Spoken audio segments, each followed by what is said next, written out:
The Sketch-O-Matic Show. Yeah! I'm trying to dial it back this time, ladies and gentlemen. The Sketch-O Show podcast. I am representing today with a dear friend who's finally locked in with me. And I've known this guy for quite a few years. Number of years, actually. Yeah, man, this is going to be his debut on the podcast. He's a very talented DJ. I've had a lot of DJs on lately. I've had, I had Splice on, returning to the podcast. I had Regulate for a third term. I like saying that third term because it's such a hot button. Third term. Oh, everybody gets upset immediately. No, I'm not talking about that third term. I'm talking about Regulate came back 3 times, but I've decided to imply third term into that just because it sounds sexy. Shout out to DJ Regulate. And now today, he is a producer. He's an artist. He's a lyricist. He's the most recent addition in the production side of Big Boy's Neighborhood. And I'm proud to say that I was kind of the guy who was able to make that happen. I'm not saying I made the call. I'm just saying I showed him the door and I was able to vouch for my man, which is a huge deal to me considering I've worked for Big Boy's Neighborhood for a number of decades. And I would say this is the first hire I was able to manifest into life, into reality, into IRL. Wow. Which all you young folks like to say. Manifest and IRL. That's a very young terminology verbiage these days. All right, without further ado, ladies and gentlemen, the one and only Chuck, the Oh my God. Oh no, we're not dialing down today, man. No? We got to completely turn it up, man. I dialed it back just at the beginning because I find myself kind of getting Stephen A. Smith with shit. I get upset. And I just start, you know what I mean? And then I listen back and I'm all, man, if I was a listener, I wouldn't want to hear this. Brother, you know? you're in pocket, man. You're always in pocket. I try to, I want to dial it back like Rogan, where he's just like, Chuck, the old soul, how are you? But that's not you, though, Sketch. Yeah, but it sounds good, though, right? You pop through the I almost said through the radio, through the airways every time through you the pod speak. waves. Yeah, man. Like, bring the energy. Bump all that, bro. I try to.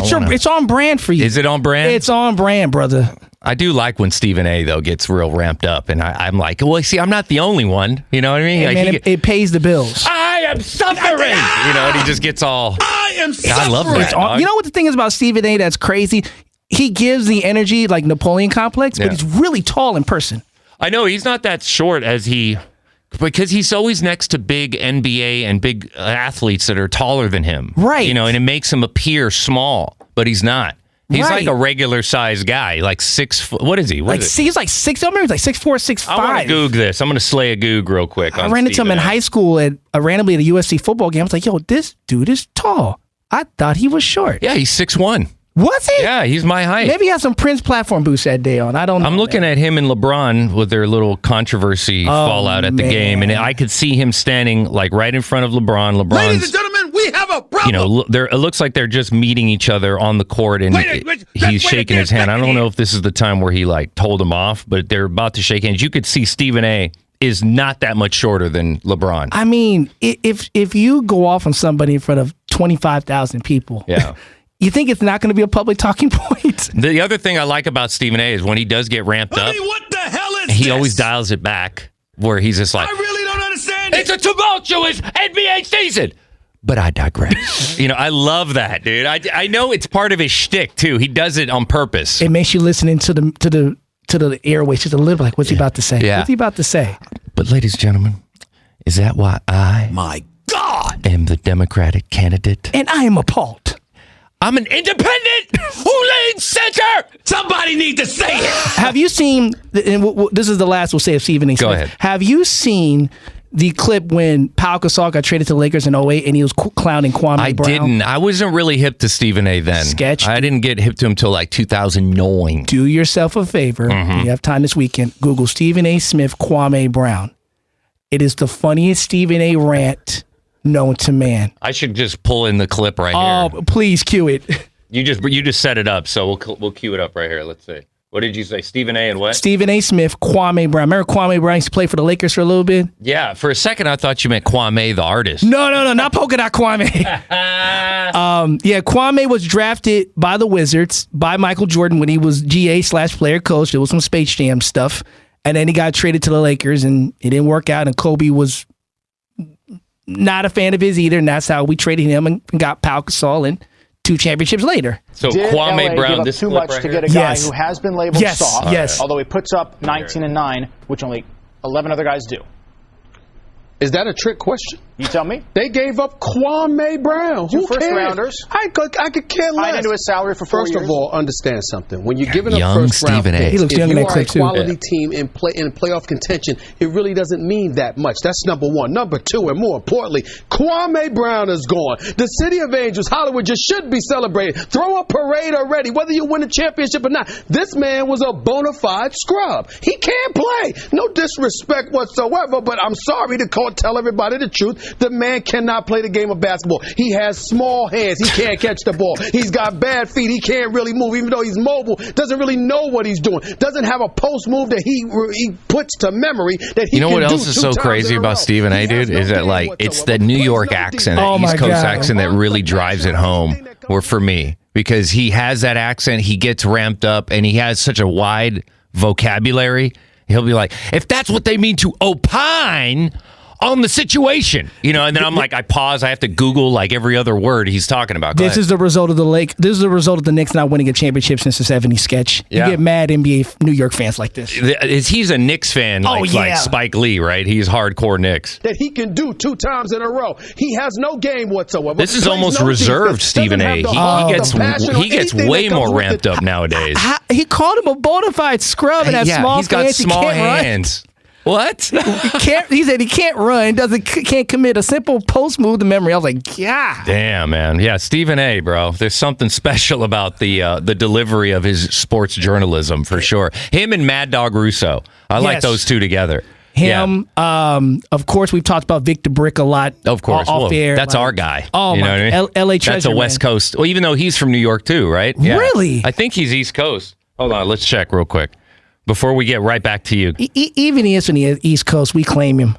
Yeah, he is East Coast. Let's see. Hold on. It Feeling says, Brooklyn, New York. Oh, that makes a whole lot of sense. He's super New York. Feeling you. That Yeah. makes a whole lot Shout of out sense. to Vic the Brick Jacobs. Yes. Blessings. Feeling you. my Yeah. friends. I'm feeling you. So, dude, Chuck, the old soul, a.k.a. Chuck Nunley, my guy, finally My dude. locked you in on the podcast episode after, it's been a while. I mean, since I started it and since you got hired here at iHeart officially, which about a year ago? It's going on 2 years next in May. No shit. 2 years? 2 years. And I told you, I was like, man, I don't want to come on early.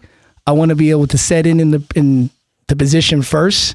Right. I don't want to make sure I'm saying the right things. Right. And I think after 2 years and being with the show and finding my groove in it and having some incredible experiences on the show, I think I can open my mouth publicly a little bit more. Yeah, I remember even when like you got here and I was like, yo, when are you going to post about you being on Big Show? And you're like, not yet, Sketch, not yet. I'm not going to. And then eventually what happened is you ended up in other people's posts from Real and from iHeart. And I never posted them. I never reposted them. No, but you still got tagged. You know Right. what I mean? And that means it ended up on your, tagged profile on your IG. Right. And people start asking, do you work for Big? I was like, yeah. It was kind of one of those, when you're in a romantic relationship, you're not broadcasting it, but people find out. Yeah. The first time I actually publicly recognized I worked on the show was my birthday. Because Last year. Yeah. They got me a cake. That's and right. Everybody saying me happy birthday. And I was just like, okay. And when did you get your jacket? That week. That week after your birthday? Because Big said, Chuck, do you have your jacket yet? Yeah. I'm like, no, not yet. So what size are you? And like that Friday, we were going on the air, and he called me in the studio, and he pulled it from the back of the studio board, and I'm like, oh snap! I was like, yo, it's like getting a Rockefeller chain. Yeah, man. And he put it on me. I was just like, and like that's probably my favorite, one of my favorite radio possessions, maybe my favorite. I mean, it is super OG, and like it's so official. I remember you getting our jackets way back at Power. And because Right. he's gotten jackets made before, but when he first did it, they were made out of leather. I've seen the old Yeah, leather I one. have mine at home still, and it's like an entire side of a cow. The amount of leather that's used on this thing, dude, and it's real heavy. The amount of leather used on the jackets and how big they were, it was almost too much weight. to carry around. Not, I'm thin, dude. So you know what? I figured out why he makes it that big, because this came up when they were making those real jackets recently. He likes to wear his jacket with a hoodie. That's why he wants that extra space. Yeah. So even if he's a large, he wants an extra large. Got to put the hoodie on. Yeah, that's just his style. And of course it makes sense. Same. Of course it makes sense. Like when you're outside, like when I went to Rolling Loud wearing mine, and when it gets cold, man, you got to double up a little bit. But the leather one though that we had, dude, that thing was like you could walk around the streets of like New York in winter with that thing. It was so like thick. You know what I mean? Right. It was like real. I got to show it to you, bro. It's something else, man. Even now it's a heavy jacket. And but this jacket is like a Letterman jacket. Right, the new jackets are like they're not like full leather. They're like part material in the middle and then leather sleeves. Ours were all leather. Man.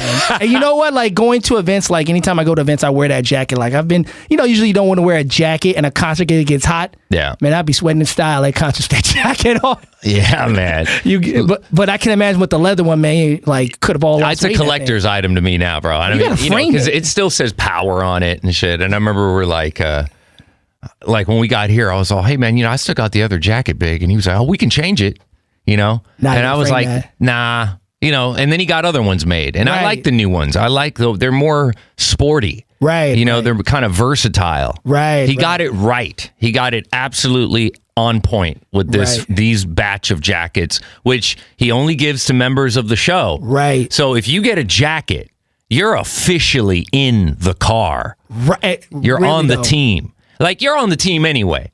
But if you get a jacket, it's just it makes it verified. It's like getting a blue check mark next to your name on IG that you're not paying for. Right. Like you said, you got to earn it, man. Because I remember when I first got here, saw the jacket, like, man, I want a jacket. Yeah, and you had just gotten here. Right. I was like, I don't know how long it's going to take, because I know you got to pay dues for the show, and I got in my birthday week, man, and like I said, I know you got to earn that joint. Matter of fact, I was at a music event, and Easy Mo B, the producer, produced Biggie, produced Tupac. He's the only producer I've worked with Biggie and Pac. He's like, yo, man, I like that jacket, man. Really? Yeah, Easy Mo, I really like that jacket. So I came back the next, I said, hey, Big, Easy Mo B said he likes the neighborhood jacket. He said, well, shoot, tell Easy to come work over here and get a jacket. Yeah, exactly.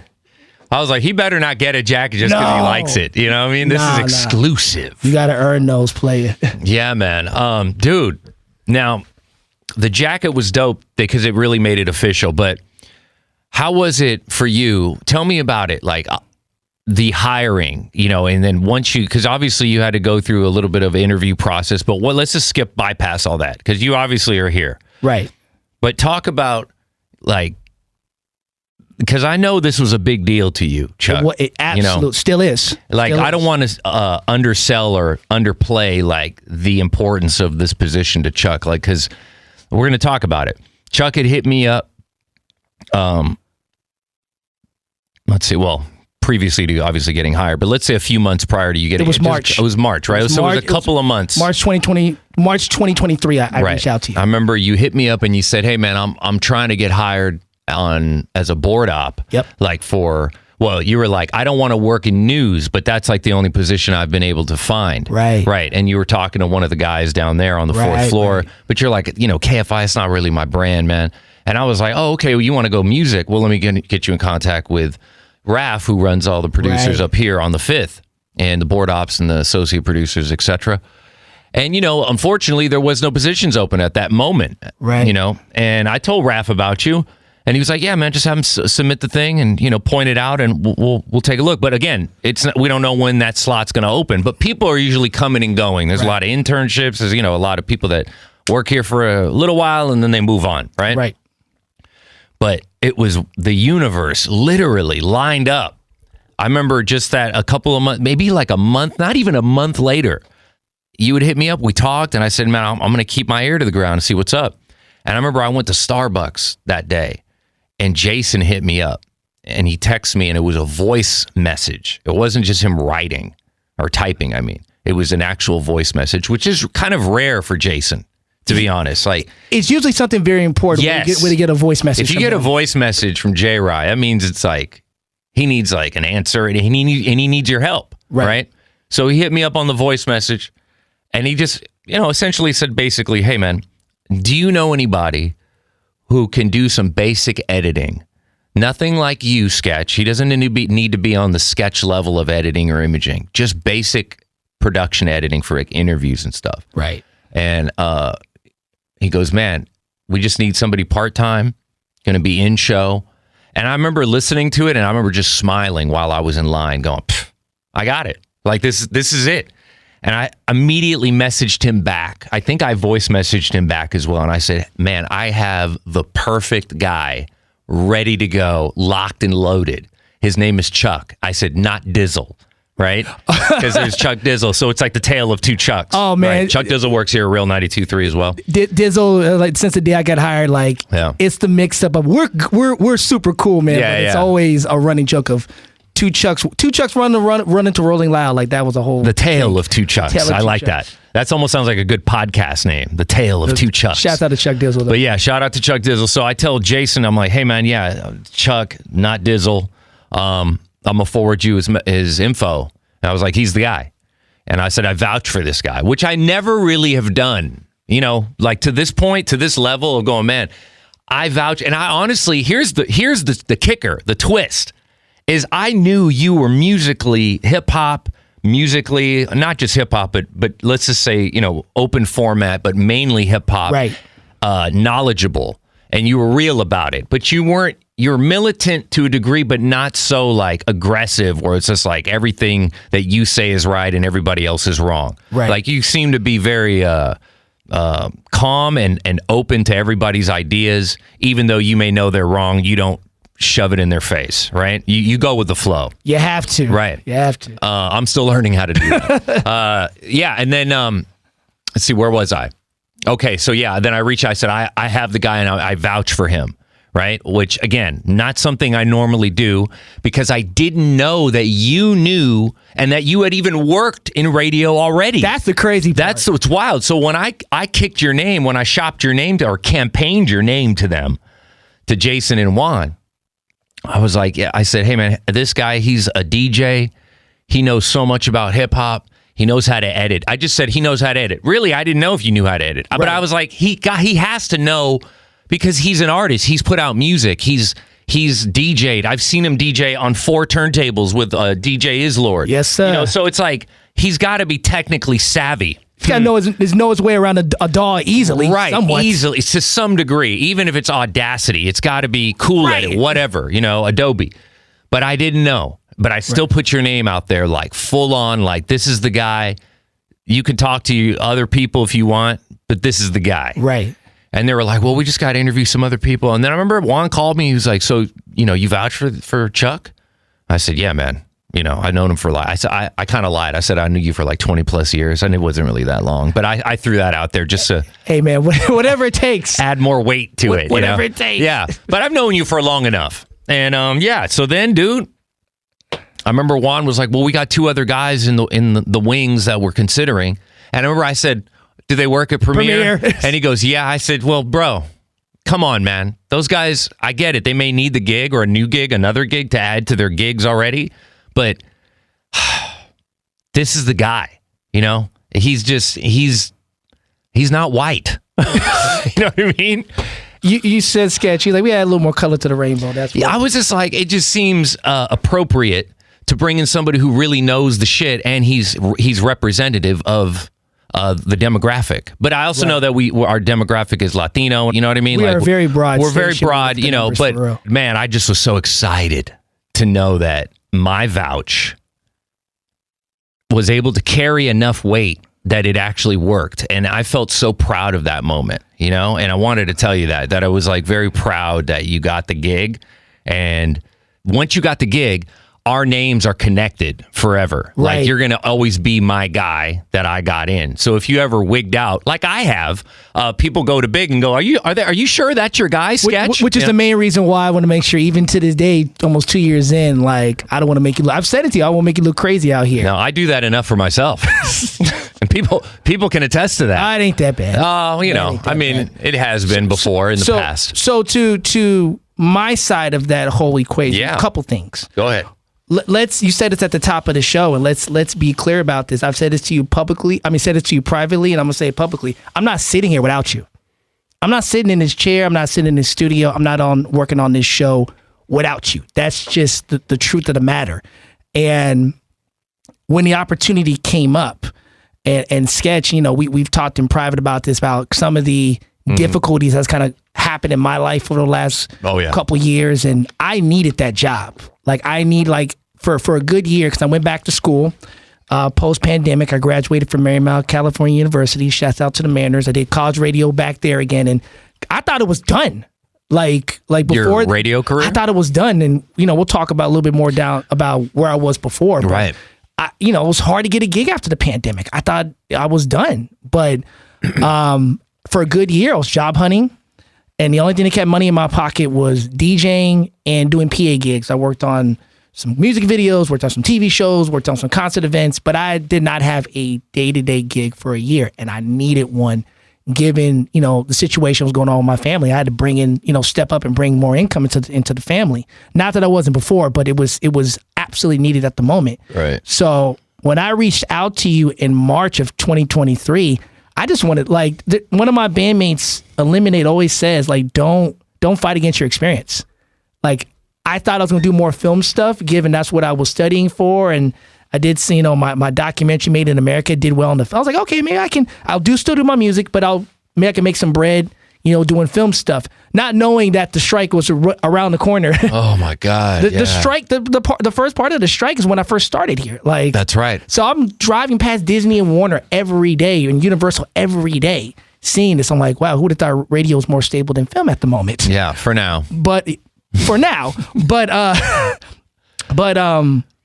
I just wanted a gig. I don't care if I needed to board op, because I think next board opping is the skill set I've done the most. I worked in programming most of my time in radio, so I know how to work a board left and right. That's easy.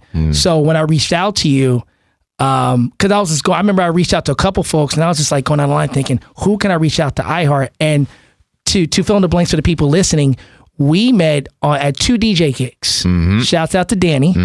Danny's birthday party. You had to remember, because I thought it was the backyard party with Bun, but it was before that. It was before that. That was Danny's party in Beverly Hills. Yeah. And I used your turntables. Westwood, actually. Westwood, right. Yeah. And I used your turntables that night. Yeah, I remember that setup was above, and I wish that I know what they were trying to do to make it look cool, but it was a terrible setup, location, because you couldn't hear.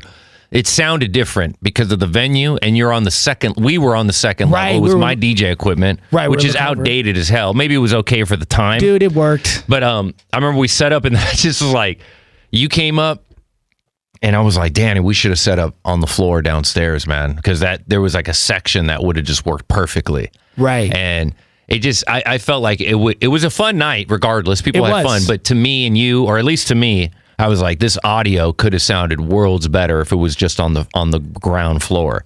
But it looked cool. We're the tech guys. We're going to point out these things, but people were dancing at the end of the night. But that was our first encounter. Right. That was the first introduction to you. What that was 2017, 2016, maybe 2018. 2018 was the backyard party at Bernadette's house. So then it must have been 2017, because I had just gotten a car. I remember I don't have the car anymore, but I had just gotten that Kia.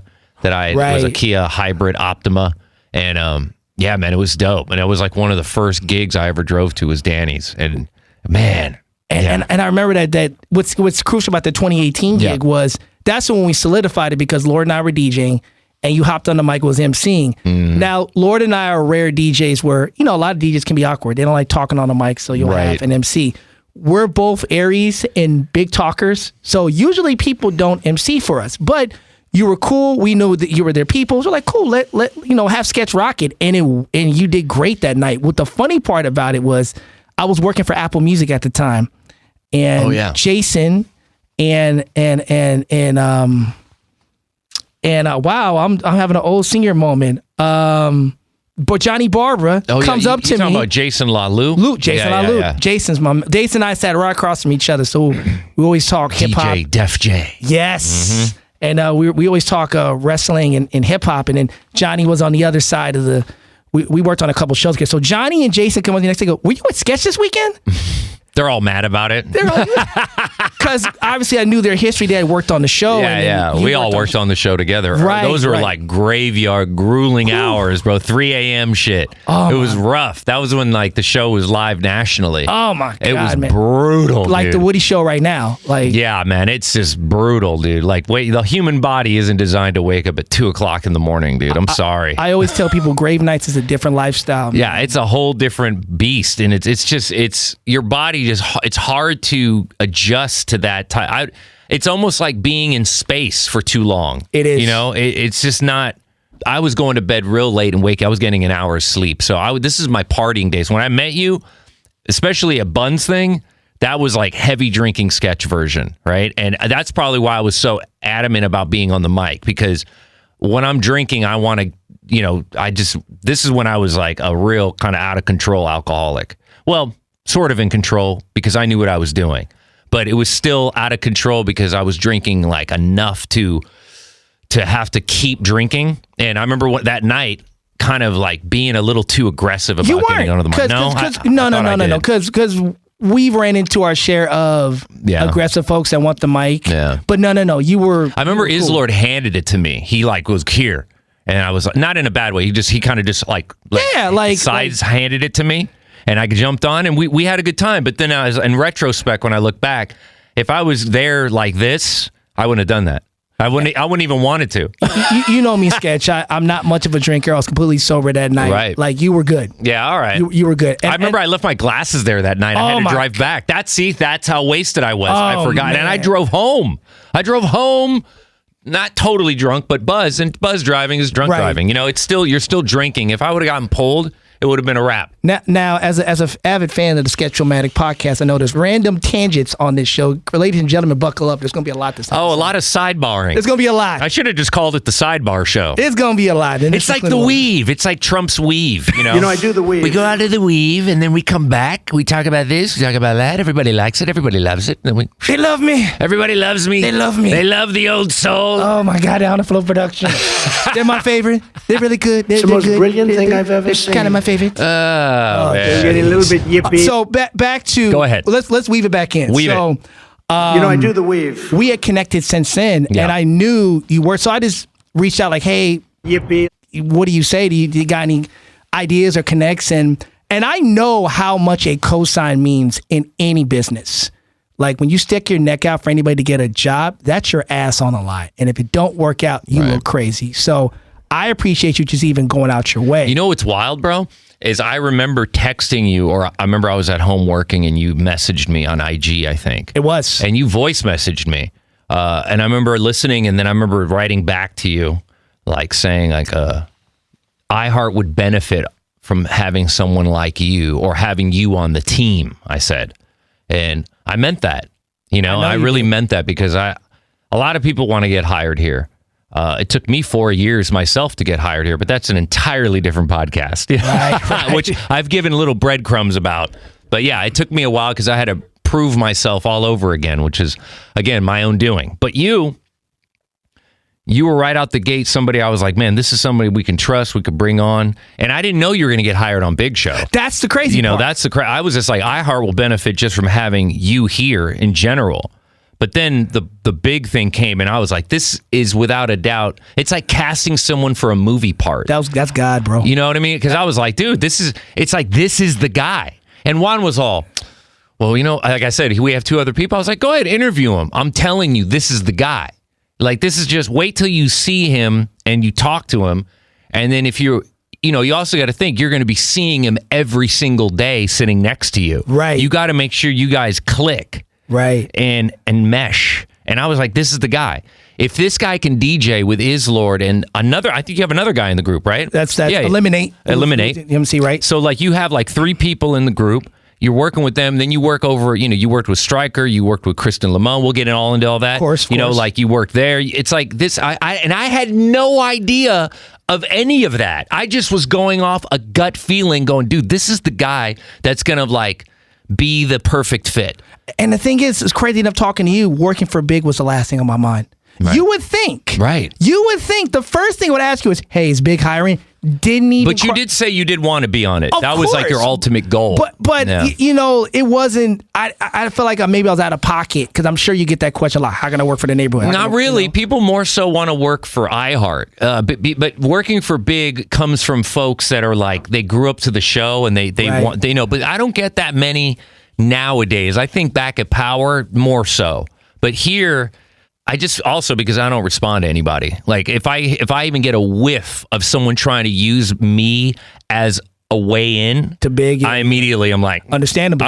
I'm like a poltergeist ghost. I'm just gone. Like shit's spinning in the air. I'm gone so fast. Back to the TV. Yeah, it's a wrap. It's just static. You know what I mean? It's just wild. Like you said, I don't want to put my name to somebody else's name that's going to end up crushing my name all over again. And when you reach out to Raph, literally 3 days later, you got that message from Jason. Yeah. It was literally the stars aligned, bro. You said, hold on the board op thing. Yeah. Jason's asking for another production guy. And you said, I threw your name in that. I'm like, fuck yeah. Like, it was man. Like, I remember getting that message going, oh, shit. Let me ask you, did you cry a little bit when you officially got hired or when you got the jacket? Did any tears of emotion and joy and accomplishment come out, when you told your mom about it? Come on, give me an exclusive. You know what? The process, let's quickly kind of go through the process. Go ahead. It was you with the recommendation. Mm-hmm. Jason and I talked on FaceTime. This is a month process.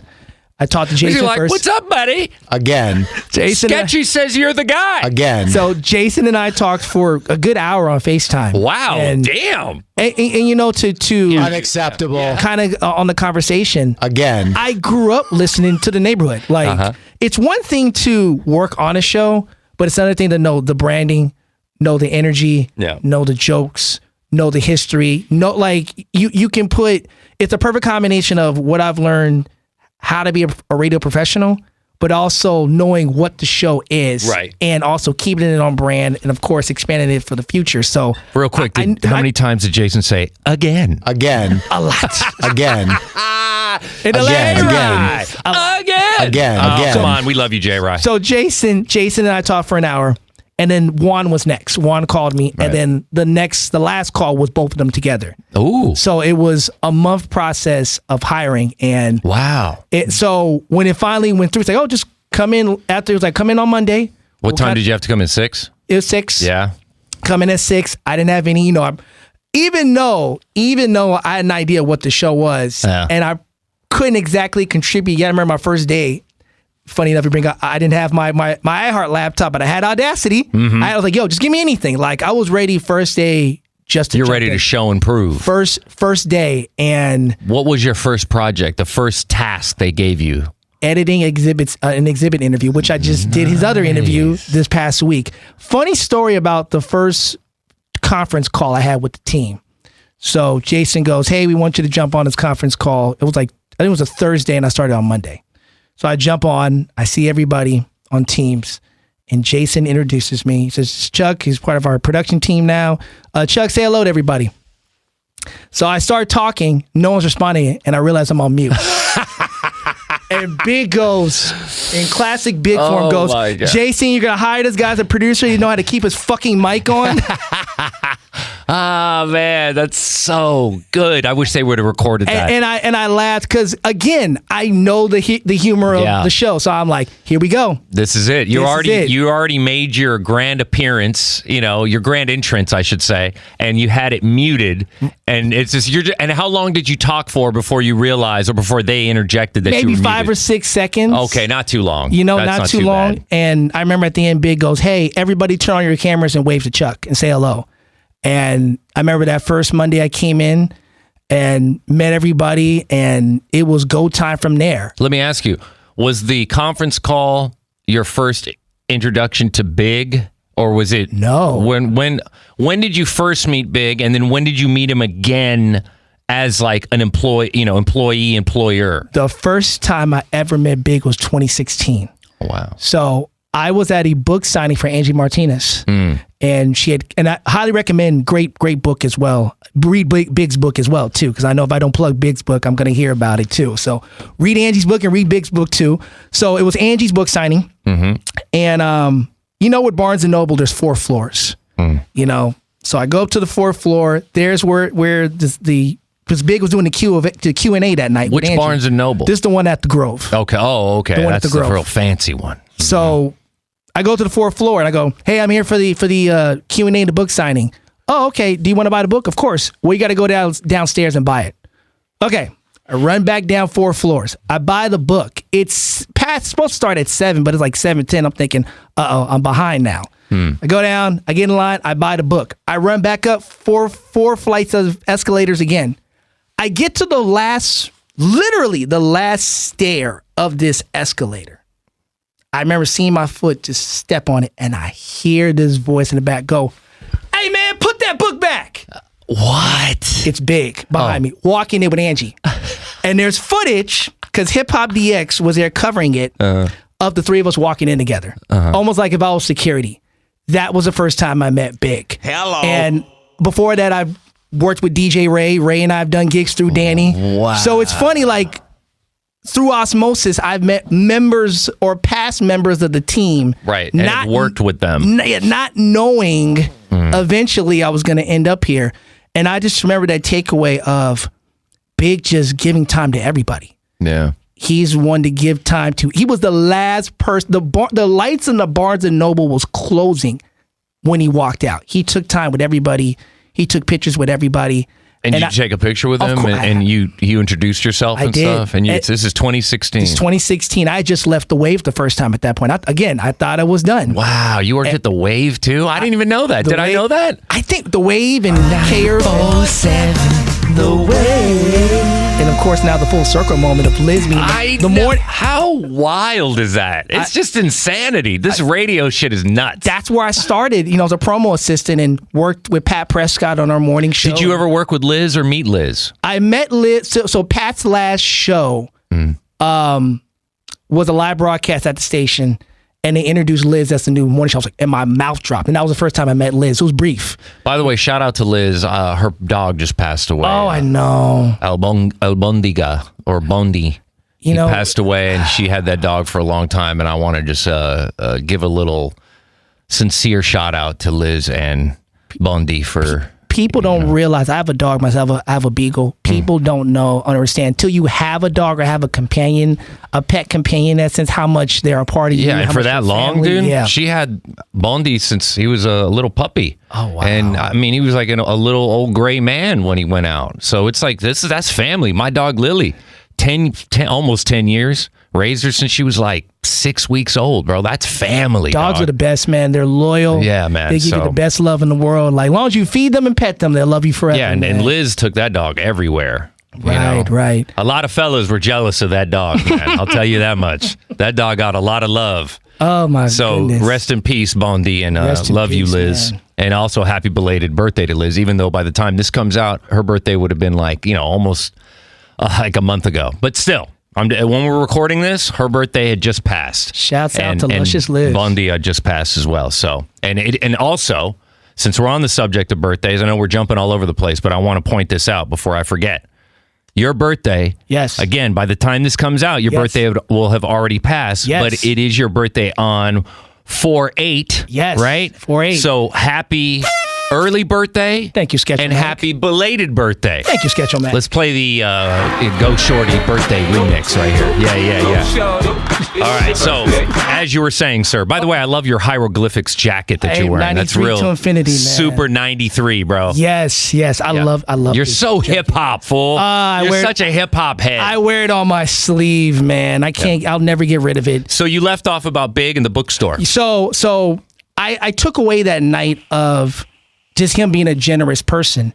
It is being cool. And I'll be honest, I've told Big this too, because last year, Angie Martinez came by. She was in L.A. on business, and she came to talk to Big. It was our 50 years of hip hop. Right. So they had a great conversation. They got for the radio, for YouTube. And Angie was like, I got to record my show. She's on Power 105 in New York. So Juan and I helped her tape her show in one of the side, studios. And I say to Angie, this is a full circle moment for me. She goes, why is that? And I told her the story about the book. Did she remember? And I showed her the picture. And she marched right back into our studio and goes, Big, we didn't talk about the book signing. And I showed Big the picture and go, we met that day. And Big's mouth dropped. I like when he goes, oh my God. Yeah, like literally he was on board. Like, but that goes to show you, like, because of the great experience I had with Big that day. Yeah. You know, we're at a point in our careers where you just don't want to work with anybody. It's got to be a great working environment. You got to work with people you enjoy working with. Oh, don't I know about it? So the fact that I took away that Big was a good dude, and when the opportunity came up, I was like, let's go. Yeah, you know, and I told Big that, like, and he's right. He's like, you just, what's that saying he has? You know, characters said about is what's being said about you when you're not in the room. And and I took away how much of a good dude is, and the experience been working with him has been nothing short of that.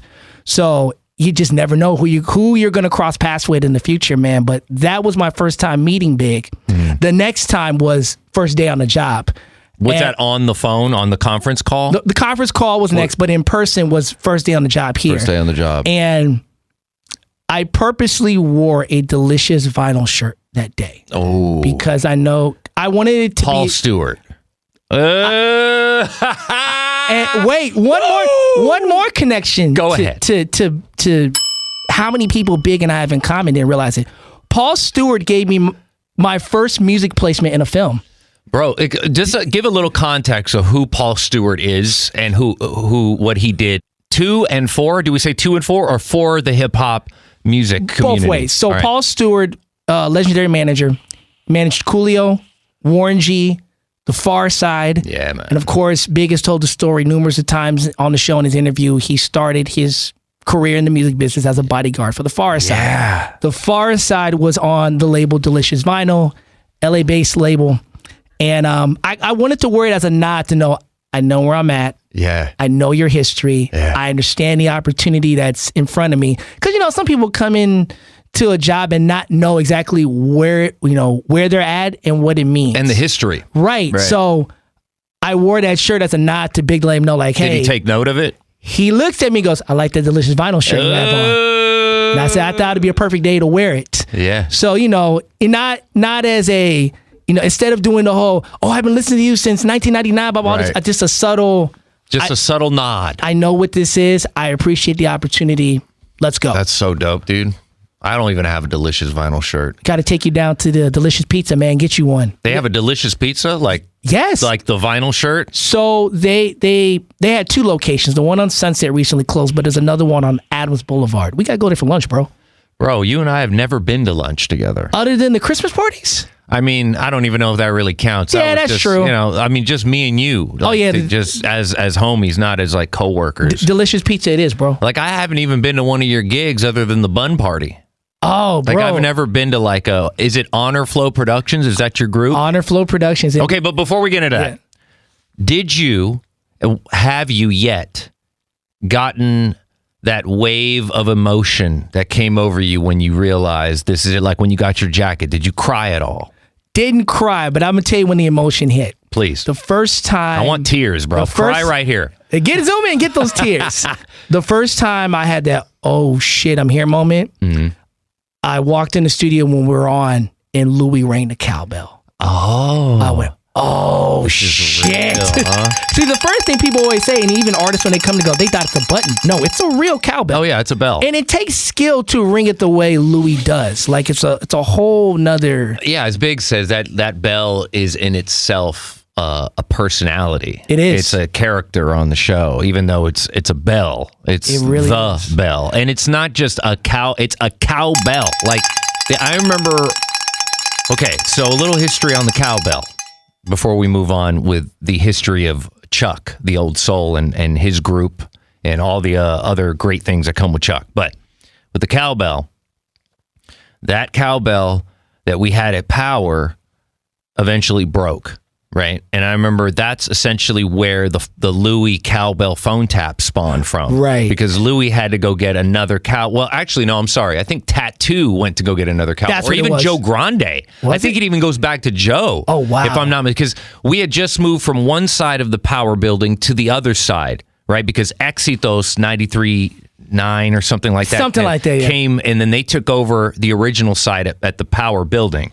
And then we moved over to where Disney was. Disney, I don't know where they went. Radio Disney They was over went. there at one point? It was like no, it was like Disney the company. Oh, okay. But they have like buildings and floors all over Burbank. You know what I mean? They're Right. just they own Burbank to a degree. Yeah. That and Warner Brothers. So, hold on, I lost my train of thought. The cowbell. Oh yeah. So the cowbell breaks as we're like, I think we left already. It doesn't really matter, but I just remember kind of this time frame as a foundation for where it started. Like, so the cowbell breaks.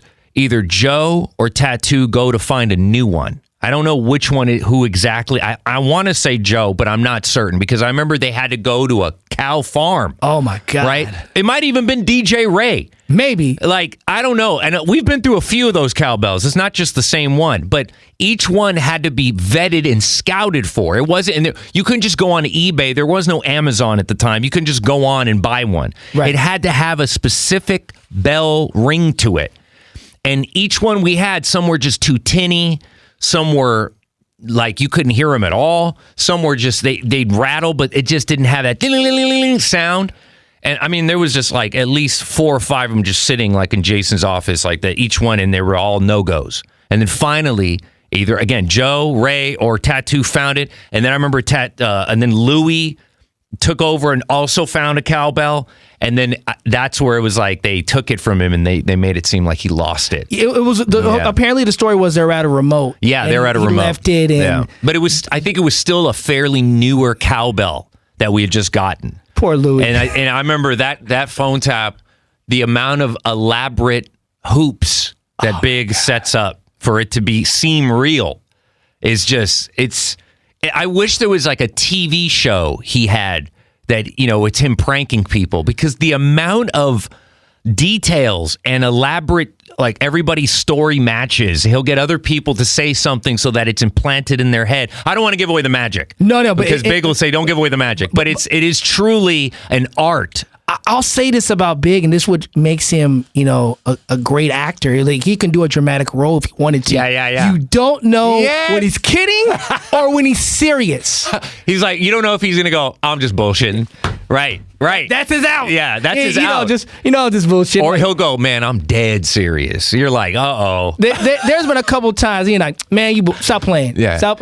Man, Chuck, I wish I was, bro. There was one particular time he tried to get me. He got me for 45 minutes. Like, man, stop bullshitting. Yeah. And then finally he got me. And I remember he walked out the door.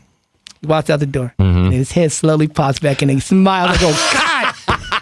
You know this bullshit. I'm like, God. That heart, your heart sinks to your stomach. And he really knows how to work that emotional angle, dude, to make you feel like you truly fucked up. He really has a great way of playing a straight face, man. It's a talent. I like when he goes, man, I'm dead serious. I'm dead serious. Oh, fuck. I'm like, Big. Stop playing. Sketch. If I was bullshitting. And you're like, damn, he's telling the truth. It's real. Like, you know? And then 5 minutes later, he starts smiling. Look at you. You know this bullshitting. And he never cracks either. He'll never go. And you know what? And to your point, before they play the joke on you, he'll say everyone wrong. See, that's the clue. Because then I'll look at Jose when Jose was here. I'll look at Ani. I'm like, who? Big, I'm not going to get anything out of. I'm trying to see who's going to crack. Right. And Jose was another one who would just go, Sepa. Sepa. Like he shrug, and you don't know. That's the other thing. You don't know if he knows some or if he doesn't. Right. And then Jason, if he gets in on the hoax against you, his playoff about it is probably even more convincing than Big, because Jason has that law enforcement type of attitude, right? Where he's just like, well, I mean, you know, Sketch, we had to go to HR and there was a liability issue, you know, and I'm like, liability? What the fuck? Like, and the way he says it's so corporate, so real. I feel like they could pull off a scam if they wanted to and sell it. You know what I mean? Like, they're that convincing. It's hilarious how much of a straight face. Yes. And you learn that working on the neighborhood, and I tell people, sitting in that studio is like the Wild West. Yeah. You got to keep your hand on the trigger, because the jokes will fly. Yeah. And you got to know when to fire. You got to know when to duck. You got to know when to fire. What about the phone taps though? When when we started with the whole Louis thing, He's gotten Liz in the past. That's something he refuses to even play now. Oh, yeah, right. What else? He got Fuzzy. Yeah, we still played out. Fuzzy's fun. That one's a fun one. The funny thing with my favorite that he's done so far since I've been here is when he got George Lopez. Oh, yeah, that was a great one, and I think that was the first. I remember that was the first one he did when I was here. Yeah. Now, I remember I heard the phone dial in the studio. I said, "What are you doing?" I think he's phone tapping him. I was like, "Oh, I get to see it." That was a good one, now, man. But it was like the cowbell.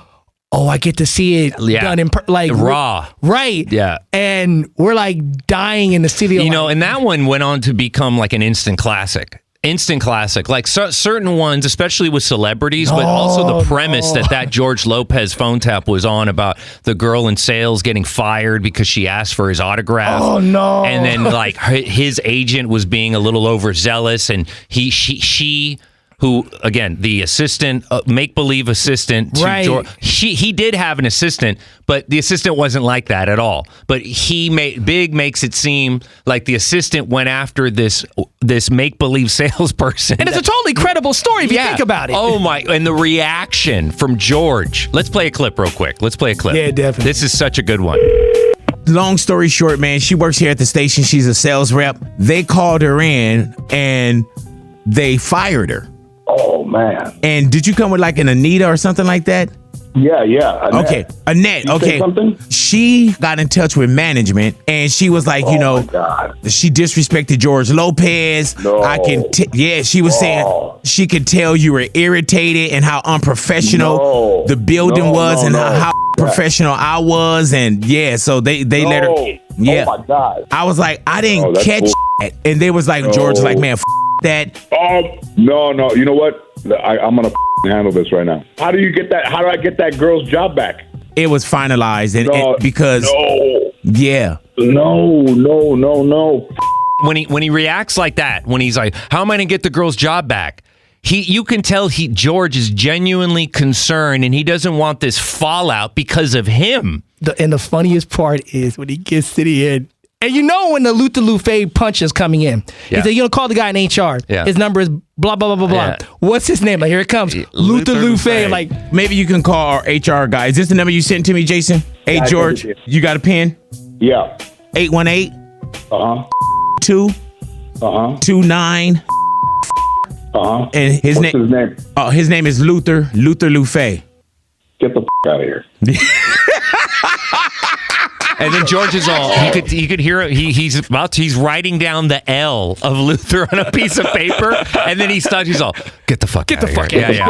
And then like everybody, and then that's when the reveal happens, right? The Luther, the name is dropped, and then George going, "Oh, you guys got me so fucking good," and he didn't get upset. No, he didn't get take it the wrong way. He just was like, "Wow, man!" And the fact that he said, "Yo, I was writing out Luther."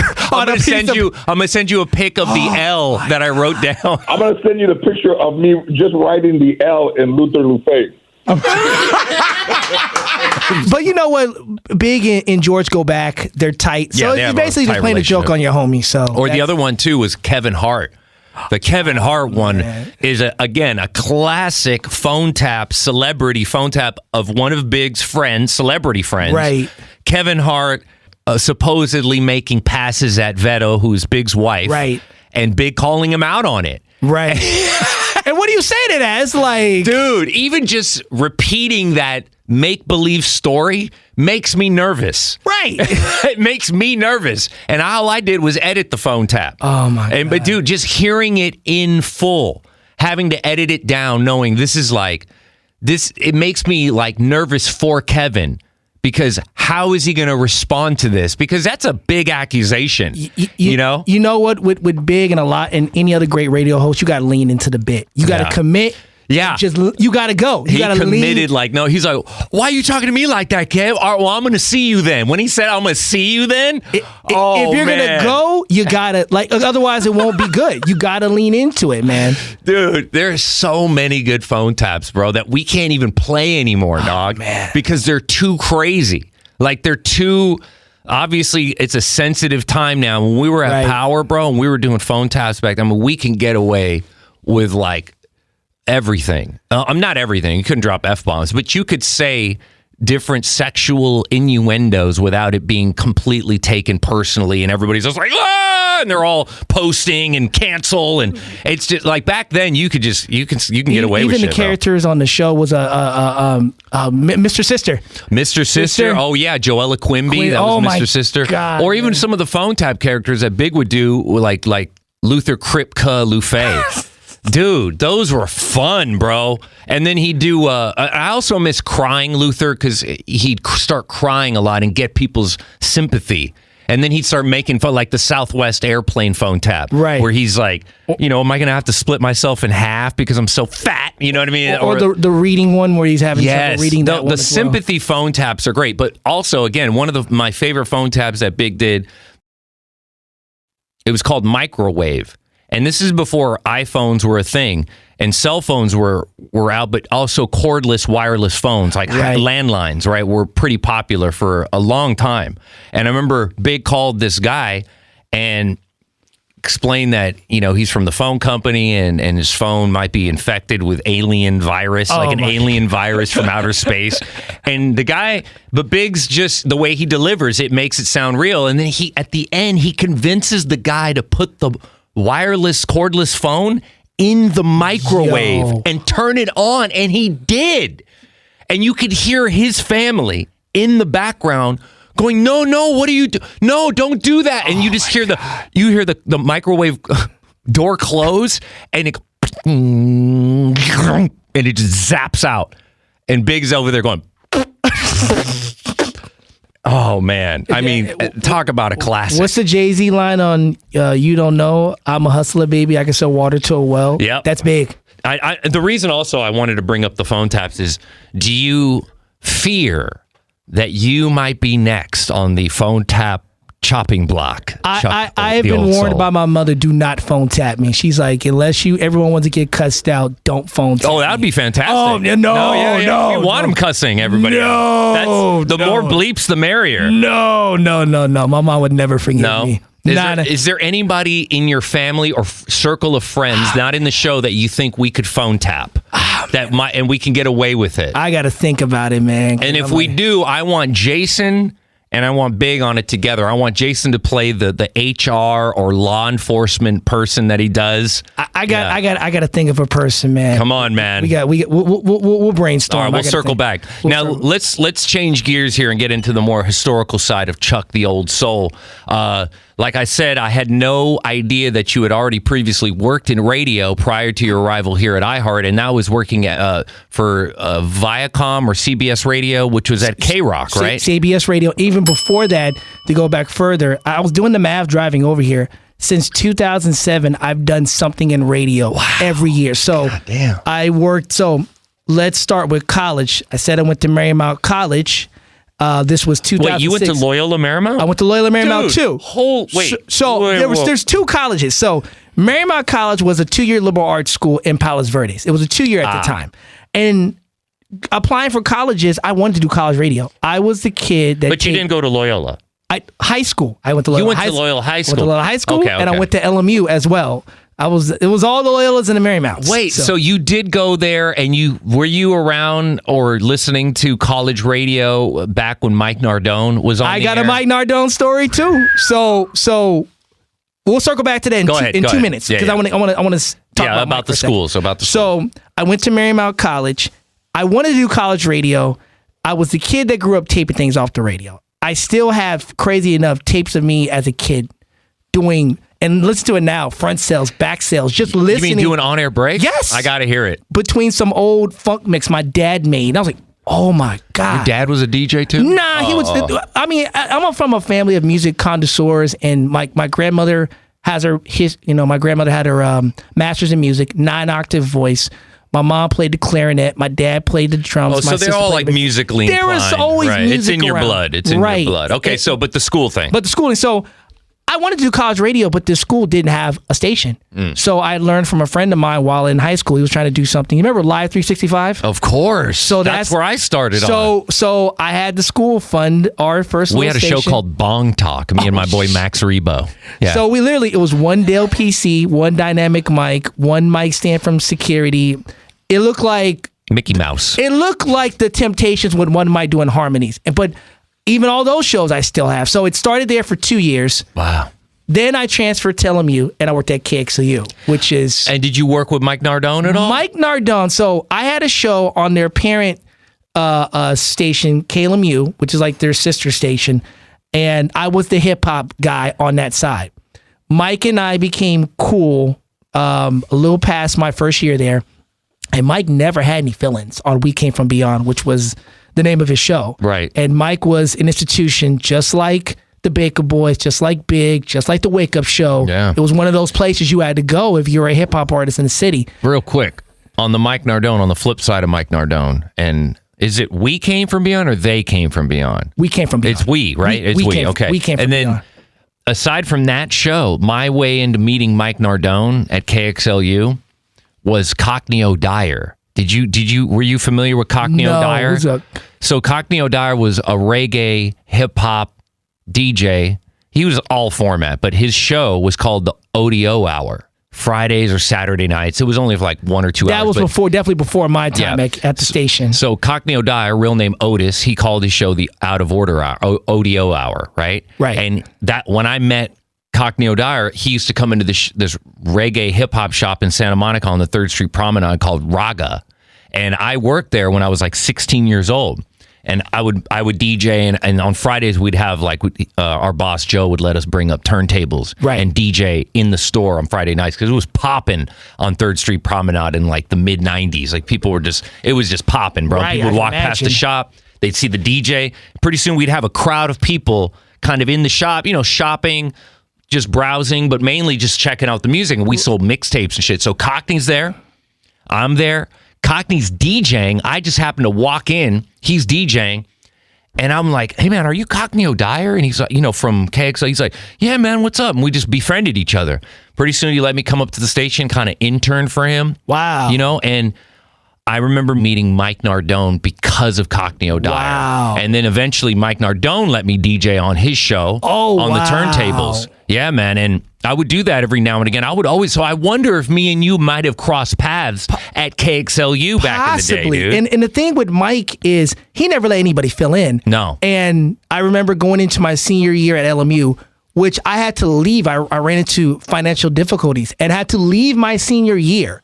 So going into that year, Mike was leaving KXLU and they wanted a replacement.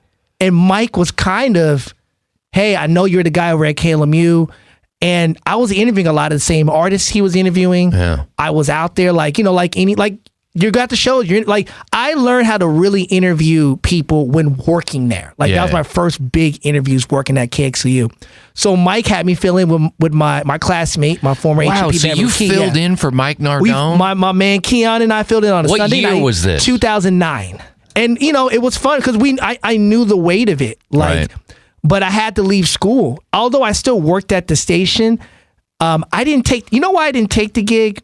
There was other things I want to do with my show. And if I took on that show, there was a particular thing people looked for. Oh, and they didn't get paid for it. Right. No. That was all free. No, it was all free. It was for the love of it. But I think for the brand that Mike had built out. Right. Because the thing with KXLU is you had to stick to a certain underground format. Yeah.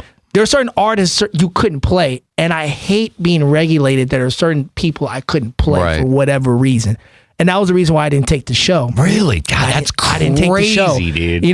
He had already branded to be one thing, and out of respect, I don't want to change that. Right. So, but just the fact who took over?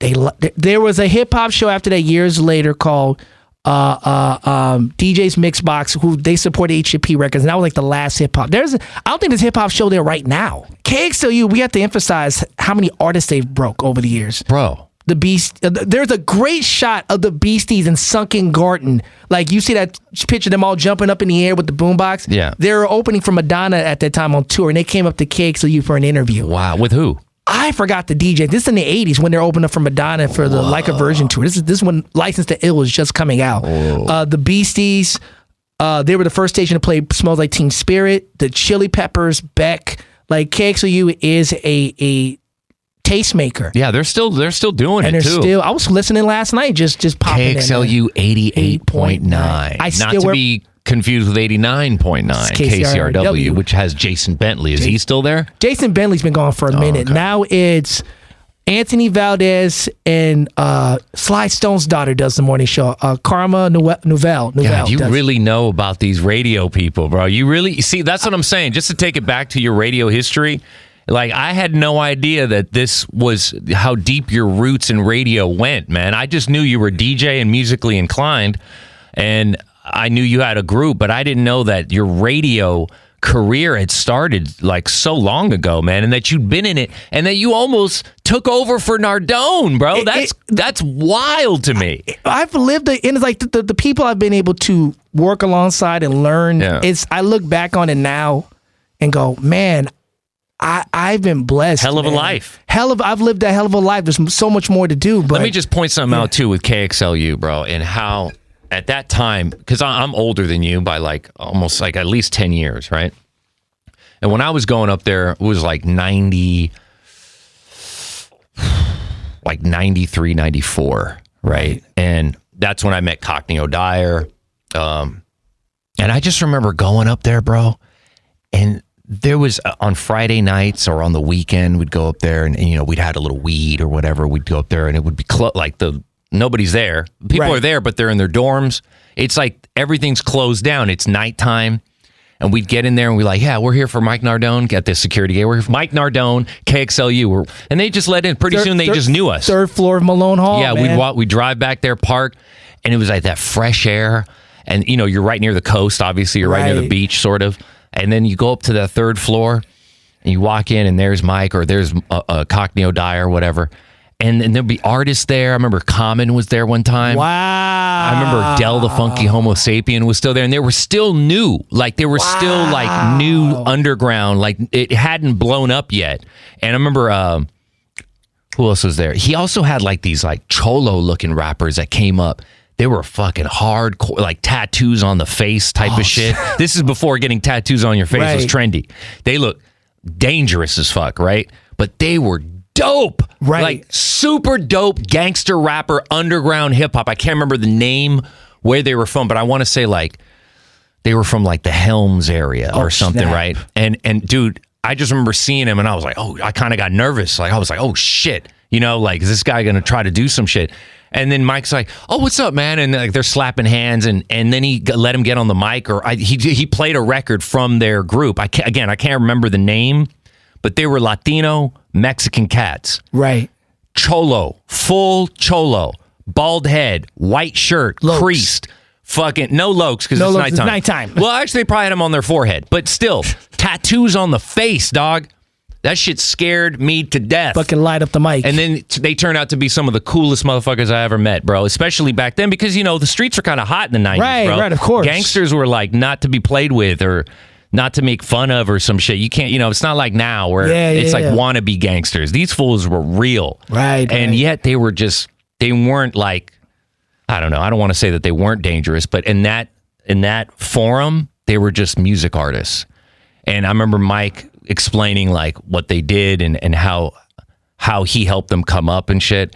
And what I wanted to point out was going up to that station, dude, at that time, there was something so mysterious and magical about it. It's real. It was like this, the vibe that hip hop gave me as a young man and reggae music was like almost this hypnotic type of feeling that I would get inside my body. Like when I'd listen to Guru from Gangstar when Mass Appeal dropped, bro, I went to Tower Records and stood out there at midnight to buy that album.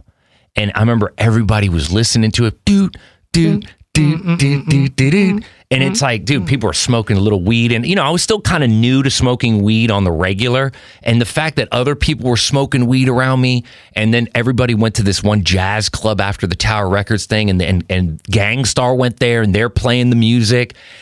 I felt so like a part of a collective. Yeah. You know, and I don't, not that I don't enjoy that hip hop or enjoy music on that level anymore, but that feeling is a thing of the past, I feel like. You know, that feeling is what draws you in. Right. I mean, when I first started at, KXLU and then moving on back to KMCU, back when I went back to Marymount after the pandemic and restarting the station there. Yeah. There's a certain energy and danger to college radio I love. That energy, yeah. It's a certain energy of you throw everything out the water. You're practicing your craft. You're playing what you want. I'm not the radio professional I am today without college radio. Right. It's just, that's my foundation. I agree. Same here, bro. That's my I foundation. learned my baby steps with Cockney and with Mike Nardone, for sure. And the thing I also want to shout out, Lydia, who's the longtime advisor there, when I had to leave school, because I was the co-director of KLMU, the sister station, when I had to leave. I worked hard for this co-director's, spot, but because I wasn't a student at the time, I had to leave. But she still allowed me to come do my show, even not as a student at that time. And that meant everything, man. Like, I needed some type of outlet, man. Yeah, man. So I always say that radio, it's being an artist, learning the music. It's the step close. It's being right next to the music. The closest thing to me is radio, and it's not just a thing for me of I work in radio because I want to be an artist. No, I love the craft. Yeah. I've taken to the craft, and I understand how it all interconnects between the creation of the music, presenting the music, and how it gets to the people. And to your point about Gangstar is important to me because my rabbit hole in the underground listening ship happens with Gangstar. There's no me getting to Tribe or The Roots or Common or anything. Gangstar was first because I remember I got the Gangstar late. It was Skills. I saw the Skills music video on Rap City. I'm like, who is this? Yeah, DJ Premier invented the scratch edit for radio edits. Did you know that? No. Yeah, he's the first one. To my knowledge, I'm almost at least 99.9% sure of this. He said it himself. But he was the first to make a radio edit where he scratched out the curse word or scratched over it. Yo, Premier is the best turntablist on records. I was just saying this to a friend of mine the other night. In terms of turning scratches into hooks and it being a part of the song from a musicality standpoint, Premier is, anytime I do scratches on records or Lord does scratches on our records, it's always the mentality of what would Primo do every single time. And I met Guru and Premier at a record signing off Exposition, near Crenshaw and all that, right? Right. There used to be a record store there called King Music. Yes, that's it. King Music. That's right. And who was the little dude from Group Home? Lil Dap. Lil Dap. He was there too. Wow. And I remember it was me, my boy Beck, and Jermaine from Culver. You probably know them, but maybe not off top. But we all went there. And there's Gangstar. And I remember I had two vinyl pieces that I had bought of the record, right, on vinyl. And I was the only guy. At this time, DJs not everybody was a DJ. Not everybody had Serato. They were born with an iPad in their hand. They're like, hey, I'm a DJ at 2 years old. Everybody's a DJ at nowadays, right? Doesn't even matter if you really know how to DJ. If you have an iPhone, you're a fucking DJ. I have a playlist. I'm a DJ. I was one of the only DJs in my high school, if not the only DJ. You had to buy the gear in the records. You had to. I went and got the records, and I went and met Gangstar at King's, right? King's Music. And then, they're signing CDs and the one cassette, But I had the vinyl. I hand Premier the vinyl, and I'm like, can you sign the cover? And I was like, Premier, can you do me a favor? Can you sign the labels, too? Both of you, Guru, and I think even Dap signed it, too. And Premier was like, yo, Goo. He was like, this kid wants me to sign the labels. It's a real one right here. And I was like, yeah, because I want everybody to see when I'm DJing this music that you signed it.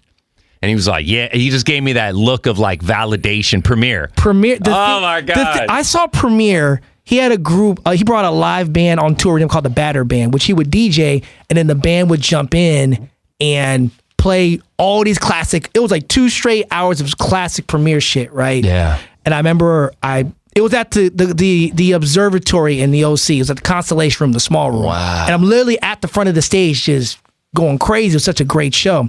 I remember posting about it and just giving my thoughts on it and, just breaking it down what I loved about it. Yeah. And Premier commented and go, yo, that's a salute of all salutes. And he followed me. Yeah. And I remember when Gangstar put out one of the best yet, which when they put together the album of vocals that Guru had left behind after he had passed and everything. I remember back and forth that night talking to Premier about the album. I'm thinking, I'm talking to DJ Premier about the new, it's those small moments, and going back to even connecting with the thing with the cowbell, I'm here, been here for 2 years, and every day I walk in there you gotta earn it every day. Hard to earn. You gotta earn it every day. And some days are better than others, you know what I mean? Because, things get rough in the business, man. Like, it's not always peaches and cream. But what always brings me centered is I work on the show I grew up listening to. Yeah. That's the center, like, how much more better can you get than that? Yeah, you're at the top now. Like, how much? So you always got to check yourself, even when things get crazy that's a blessing. There's a lot of people that wish they were in this particular position. So I make the most of every day. I make the most of every opportunity that's bestowed on me here and give it my best. But yeah, man, between KXLU and then I started my first job in commercial radio. I was a promo, started in advance, like most people. Mm-hmm. I worked for K-Earth and The Wave, which was owned by CBS at that time. Now it's Audacity. Is it Odyssey? Odyssey. See, I keep messing. Odyssey spelled though like how? It's spelled almost like the program, man. It's like. Oh, I gotta look it up. It's like a letter short, and I just screwed it up right there. But most people will tell you the same thing, like Odyssey. It's like AUCI. Oh, it is AU. Okay. Yeah, it's like AU. Yeah, see, now that's the other thing because Odyssey. It's not like OD, like going on like the Homer, the Odyssey. Yeah, AUDACY. Right. Odyssey. Yeah, Odyssey with an I in it was a program or a machine I worked on to edit audio back in the day called the Orban Odyssey. Oh my God. Yeah, and it was like this. It was before Pro Tools was like the standard in all radio. And when you think of as a producer, you think of Audacity, you think of the program, the free DAWs. So, but so you worked there? That was my very first commercial job, and I got that gig 2011. And how I got it was I remember at that time I was working at Cars Direct. I was doing customer service for the little smart cars, little smart cars. I want one of those, bro. It's like you know what it feels like in terms of like the gas, like the Autotopia car at Disneyland. You get nothing, dude. A go-kart, no horsepower. A go-kart goes faster than that. I want to get one of the smallest ones possible so that I'm like people can go look, tall man in little car, and then. I remember I rented it for a week. I remember my girlfriend and my then girlfriend and I rented it for a week, drive it around town. Never had to get gas once. Yeah, that's why it's smart. Never had to get gas once. I would want to call mine like the Smartless car. Because, I'm a stupid ass. But dude, Smartless is a podcast. So. And these things were built like they were really strongly built. Like it was known if it gets hit by a tanker. So I was the only one among my team that had actually driven one. So how much are those things? God, I don't even know these days. They're not expensive. They're not. But now probably they are. Thank you, Terrace. But I remember when I was doing that job, they're like, "Oh, we got bought out by Mercedes-Benz." So I'm like, looks like this. Was that the only real job you've ever had outside of working in music and radio? I mean, let's talk about that real quick. Let's just shift gears and then get back to I want to get back to the group too. Of course. But as far as working a real job, I know that you worked for the Angels, right? I worked for the Angels last season. Right, but that was what was that job for? What was it exactly? It was a weekend side hustle. But what'd you do? I was a board op at the radio station. So it's technical. So I would work their morning shows. They would have a lot of horse racing and betting shows. Yeah, but that's still technical though. Right. And I'd work the games too. Yeah, even though and almost music related, right? Right. And it's revolving around a board controlling, electrical shit for the Angels and horse races and what have you, right? Right. But what about you said you worked for the smart car company? Right. Right. And then they got bought out by Mercedes-Benz. So everybody was leaving, and by the time I was leaving, I was the only one in my cubicle taking these calls. So you almost were like a car salesman. Customer service, but it wasn't. Right. It was. Did you have any ambition, or did they try to steer you to become like a car salesman? It was purely for the money. I needed a gig at that time. What other regular jobs have you had in your life? I worked in the cafeteria at LMU the Lair. I did the cash register one semester. Let me think what else. I did cold calling, selling web leads and SEO. Like telemarketing? Yes. And the great thing about SEO is I didn't even know what it meant. But now, as an independent musician and you're controlling your website and you're learning about SEO, what is that? I don't know what that is. SEO basically is what dictates how you're searched in Google, for example. So there are certain ways to up your SEO ranking. So if you Google Honor Flow Productions, and this is when I started learning about SEO, you want certain things to come up. You want your music videos. You want your Spotify. Like keywords. Yes. And there's certain ways. What does it stand for? SEO. Search Engine Optimization. SS? Search Engine Optimization. Oh, SEO. I thought you meant SEO. No, SEO. Okay. Search Engine Optimization. And because, when you first find out about something, what do? You Google it first. Right. So you slay a goog. So it was a job. I remember taking the bus from the View Park area to North Hollywood. I take the 112 to the Red Line to the Gold Line. I think I made in 3 months working there maybe $150. It felt like a scam, but it came at a time when, and let me just add this, it came at a time I was going through a bad breakup. That's the worst. It's worse when you're brokenhearted and your pockets are broke. And you have to go to a job you're not feeling. Right. But those long bus rides, a lot of thinking. A lot of thinking, man. A lot of reflecting, a lot of music. And I knew I was like, I gotta find, because again, I had to leave school. I didn't have my degree. I had to find some kind of gig close to the music. Let me ask you, if you didn't find any of this, what do you think Chuck, not even Chuck the Old Soul, Chuck Nunley would be doing if you didn't start DJing or didn't meet Islord, your counterpart in your group, along with Eliminate? Yep. Let's say none of those guys fell into your life and you never met Big. Where would Chuck be at right now? What do you think? If it wasn't music, I'd either be an attorney or a sports journalist.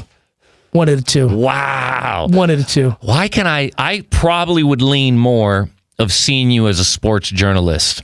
The attorney part comes from... But that works too, though. I mean, speech, I grew up doing speech and debate. I was a captain in high school. I went to championships in high school. And just a certain little bit of rhetoric I learned. It relates to music and even what we do every day here. I know I'm good at it. And also... To bring up Lord. Yeah. Lord is a paralegal by day. Wow. And Paul Eliminate works in video games by day. He's been a head tester. He's worked on Call of Duty, Last of Us. You guys got cool regular jobs. Well, at least they do, right? We've all yeah. The new Harry Potter game he worked on recently, Creed. So there's so many skill sets within the group, but legally we're all very sharp. We're very sharp at you guys are smart cats. Very the Honor Flow, name is not a gimmick. There's some intelligence behind the Let's talk about Honor Flow Productions. Let's swing into that because you've been in this group for a minute. 19 years. You put out music on a regular basis. You have a following. You've performed in venues, right? You've done shows. You've toured. We've toured. You've done it all. You've pretty much done it all with the group. I mean, is the group still considered underground hip hop? What would you label it as? We would. We don't shy away from our roots. We are there's so much different energy and influences in our music. Yeah. We listen to pretty much everything. So you'll have elements of a Tribe, a DJ Quick. You may have some K-Tronada in there. You may have some... It's a West Coast group too, right? Solely West Coast. Very. Super West Coast. Very, very. The LA references and pride in our city and our coast are very apparent. I want to play a few clips of some of the choice selected tracks that we have here. Let's do just it. Let's hit one or three. What do you think? Yeah, let's do it, man. Let's look a quick... So you name a track, name the first track we're going to hit, and then we'll play a clip, and then we'll just talk over it like people do in talk radio and shit. How they just talk over the lyrics. It makes it okay. Let's get into our latest video, man. It's a song called Cruise Control. Nice. Is that for Jay Cruz? I'm just kidding. I know, man. Cruz can use it as a bed, man. He's all, let's tap in. Yo, my G, let's do it. Yeah. All right. So this is called Cruise Control.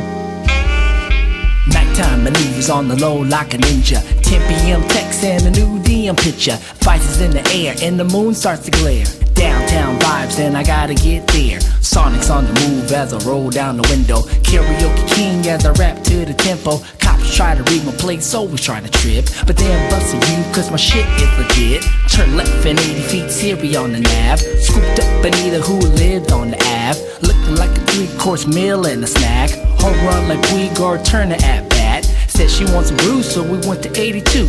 10 rounds of Gallica, 2 that I lose. cash only grub at the bomb taco truck. The night is still young, I'm trying to see what's up. Come on. You are now in tune to the flow. Honorable when we rock, letting you know. Put your front seat back, we on cruise control. One hand on the road, we on cruise Respond control. on Cruise Control, Chuck the Old Soul. Cruise Control was the last record we recorded for our album, The Black Odyssey. And it's sad, it didn't make the album at the very last minute because I felt like the album was getting too long. And it stayed in the vault. When COVID hit, you know, everyone's thinking, okay, what's our next move? So we just put out another video. Should we put out some more music? No, just to keep, everyone was trying to figure out their next move at that point because nothing was moving.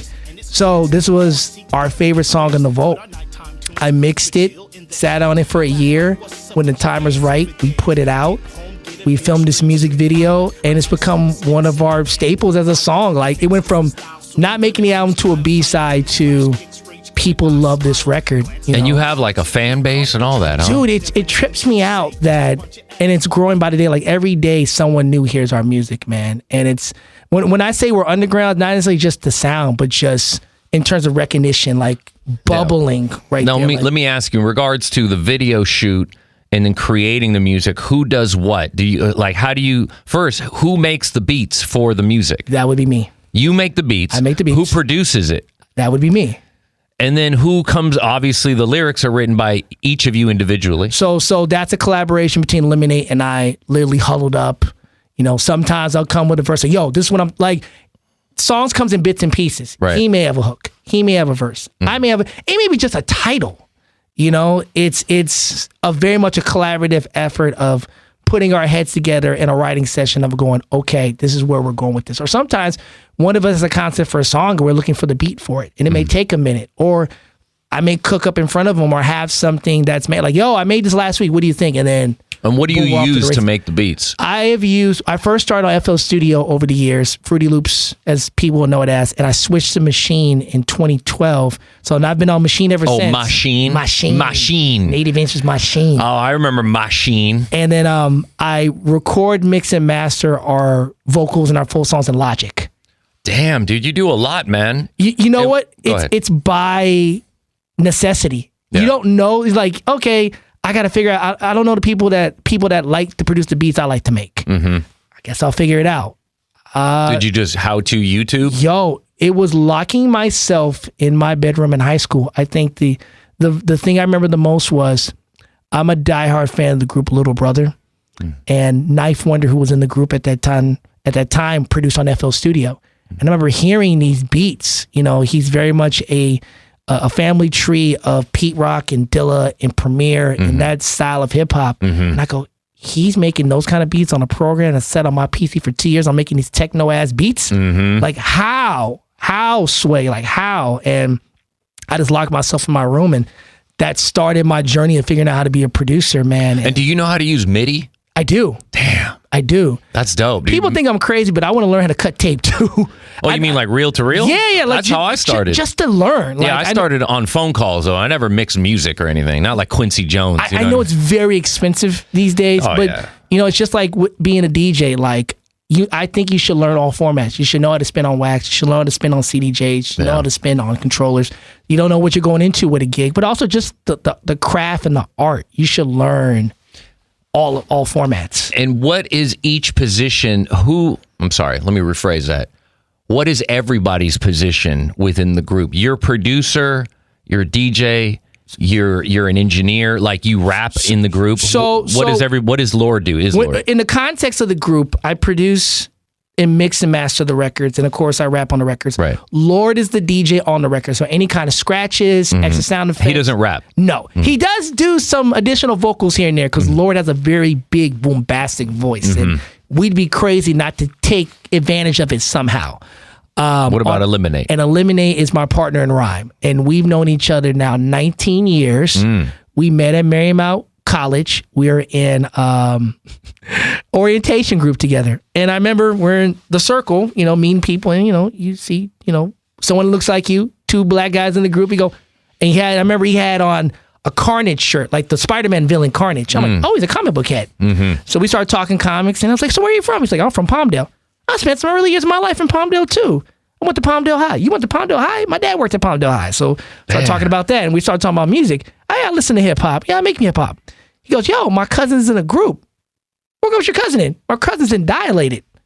Damn, Dilated Peoples. Your cousin is, he said, my cousin's Rocka Aura Science. I'm like, your cousin is Rocka Aura? So you got to know your hip hop to know who Dilated is. I always was told like I look like Evidence. I can see it. I can see it. That guy's way better looking. I can see it. Yeah. And no, and he wasn't BSing. Rocka's his first cousin who's kind of been like a big brother to us and been very cool to us and been to a show of ours and always been there. We needed some advice, some industry advice, and very cool to us.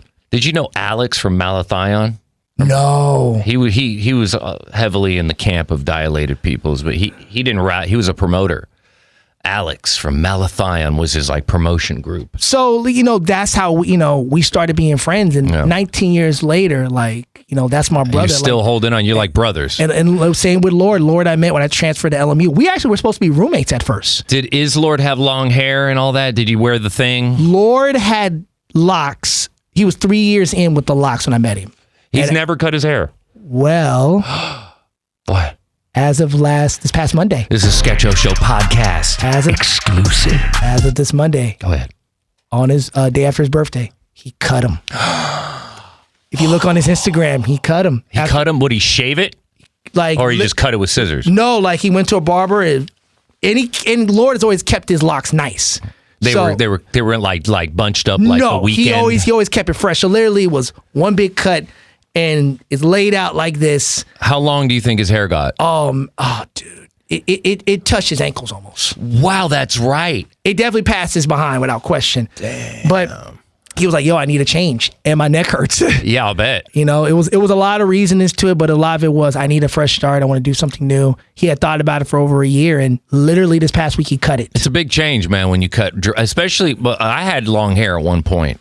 Of course, my receding drop top hairline took over, and it made it an easy choice to cut my hair. I'm coming from a family of receding hairlines and widow's peaks. We were both screwed. That's true. I mean, we both have that gene, and it sucks because I thought it was supposed to skip a generation. It didn't. It came at me full force. Hey, man, we look good, ball, man. Well, we look okay. You do. I mean, you look fine. Here's the thing about us. I remember even Ani said that. She was like, you kind of look like Sketch with the glasses and stuff. Like, remember they were kind of ragging on you on the show, on the air. And they Ani made that comparison where it's like, yeah, you kind of look like Sketch with the glasses and the hat. And you're both thin and tall. And I was like, holy shit, that's true. I never realized it. Yeah, I couldn't really hear Ani because she was all the way onto the ground and my head was in the sky. I love you, Ani. This is like Ani and I are always capping on each other. So she always talks about, say it to my face, and then I gotta crunch down. You gotta kneel down. She's all there's always capping between us, so it's all love. Ani knows how to cap on fools too. She's learned. Again, you're on the show long enough, you have to learn. She does it in a sweet way, but it'll still wreck you. She'll say something when it's not so fun, Ani. She'll say something, and it's like a dagger. Not trying to knock her. We've had our little moments, right? And I remember she said one thing to me, and I was just like, you know what I mean? It's like immediate seething. And it's like I couldn't show her how much it got to me. It's you bump heads with your family, man. And she's like a little sister. You're around the show long enough, man. It really is we are a tight-knit group, a tight-knit family, man. Yeah, no. The whole show is definitely, like I said, it's a well-casted, oiled machine now. It is. Especially with you on board, bro. I feel like you really added a layer of alloy smoothness to the production side of things. Because they rely on you, and I know that you've been doing a great job, man. I see, and here's the other thing. Before we move on from Honor Flow Productions and all that stuff, I do want to point out but we still have a couple more tracks to hit. So give me two more that we'll quickly hit a clip of, and just give us a brief background on it. But just what's the next track? Give me a super West Coast. Oh, I got the one. Give me the West Coast anthem from Honor Flow Productions. This one's called This That Jam, which is a record I'd like to thank my mother for, because she heard us making beats. She was like, yo, Chucky, those are great, but can you make something really, really upbeat to dance to? And cooked it up like that, and it's in Fruity Loops. This was in Machine at this point. This was in Machine at this point. And It's definitely it's quick, it's Battle Cat, it's Dame Funk, it's that feeling, and a little bit of mustard in there, little mustard in there. And what's the name of the track? This That Jam. This That Jam. This that coolin' at the spotlight system up. What's he playing over there? Let me listen up. A sweet serenade coming through my earlobe. I had this feeling since 13 years old. A Jones in my bones and a high of Nirvana. Still feel it every time I step in my Honda. I'm telling you, freedom in its ultimate form. Like I'm back at the mountain recording dorms. Every note is a page that's saved in my yearbook. Time travel feelings with every single ear hook. Remember that time to the girl you kissed? Crazy how sounds can assist and reminisce, and it brings a real big smile to my face every time it claps and erects with the bass with my hands raised up like I'll be down. Go on, turn the shit up when we diss the jam. What's the BPM on this, right? 101. Okay, so it's not too fast. Not Have too you fast. ever thought about making like an up-tempo, like EDM record? The new album has somewhat of a house record. Can we play that? Not yet. Come on, I want an exclusive. Not yet. I want an Not exclusive. yet. By the time this comes out, it's going to be like the beginning of May. We gotta see if it's done. Just a bar of it. Just what's done. Maybe. All right, maybe. We may pull. Maybe we'll give him a hook. I want a hook. Just a bar. I don't even want a hook. Just a bar. Maybe we'll give him the hook. Just a DJ intro. We'll give him a hook. We'll give him a hook. Man. This is a Sketcho Show, Honor Flow Productions. This record exclusive. is called Lights Out. It's on the new album. When the sun goes down and the lights get low, phones blowing up with the mission time to roll. Sweating out the stress of the day, I'm about clap on, clap off, about to turn the lights out. And when the sun goes down and the lights get low, phones blowing up with the mission time to roll. Sweating out the stress of the day, I'm about clap on, clap off, yo, turn the lights out. Nice, bro. So we're very excited about this new record. What's the BPM on this? 114, if I remember correctly. Still not that fast. We're getting up there, though. So, I want a 4 on the floor, you 128. You gotta rap to it, so it's like, Not necessarily. You can just loop one of your rap lyrics as a sample to make it part of the song, so it becomes like a looped vocal sample, kind of like the funk phenomenon. We have experimented in house records. Shouts out to our man Jeff the Jacker. We made a whole EP before the Black Odyssey came out called The Jacker and the Flow, and we're flipping classic hip hop records, and it's in the 120s, the 125s. We flipped Bonita Applebum. We flipped Little Kim's Crush on You. We flipped Ain't No Fun. We flipped Blow the Whistle. Yeah. And we were going on those, man. I like that. We were going on. I like the hip hop EDM shit. Do you remember during 2012 when EDM hip hop was at its all-time high? Flow Rida, fucking LMFAO. There was a certain energy, bro, that really brought back this not just West Coast, but nationwide, bro. You can hear EDM and B, bro. Usher was doing those records. Chris Brown was doing those records. Neo was early with Closer. Neo was early with Closer. And then you know what else I like? Just on the hip hop, but still electro style vibe was Felly's Get Buck in Here. Bro, I heard that beat. I heard that song. I was one of the first people on earth to hear that song. I want to hear this. I want to hear this. Felly comes up to the station one night. I'm running the board. I might have even been a weekend. I'm at Power. We're all at Power at the time still. And I remember running the board. I remember Felly came up to the station one day, and it was right before a powerhouse. It was right before. It might have been the week before. Because that record came out summer of 07, I remember. Yep. That's the same year that the first iPhone was invented. Wow. Or that came out, right? And so Felly comes up, and he's like, Sketch, come in here into the mix room. He's playing the record off his computer. And there's nobody else there. It's just me and Felly. And that beat. And as soon as I heard that, I was like, I remember I grabbed my head with both hands and I'm like, oh my God. And Felly's all, it's dope, right? And I'm like, and then the beat hadn't even started yet. It was just the synth. And I'm like, bro. Testing, 1, 2. Yeah, he stopped it right there and he's like, what do you think so far? And I'm like, what is that? I immediately looked at Felly. I'm like, this is a hit record. This is a hit record. That was a big record my sophomore year of college. Yeah. Sophomore year of college. That was big that summer. I feel like that record really catapulted Felly. It did. To the forefront as a legit hip hop music producer. And he even rapped on it too, right? He did ad-libs. It was a couple ad-libs, right? Ludacris is on it. Usher. Puff is on it. Akon's on it. Lil Jon's at the end when the beat slows down. Usher's on it, right? No. Why did I get Usher from? Usher, I think he did another record with Felly, and I can't think of it. Okay. I Not don't the know where I Finer got Things. Usher from. Who did the Finer Things? I don't know. I'm getting mixed up, but I know it was Akon, it was Puff, it was Ludacris, and it was Lil Jon at the end. That's But right. That was a summer of 07, bro. That was a big massive, dude. And that record. was like right before the EDM thing started to really happen. So to me, Felly was really ahead of the curve. I saw Felly DJ at Hard Festival summer of 08. Yeah. And this is a funny story.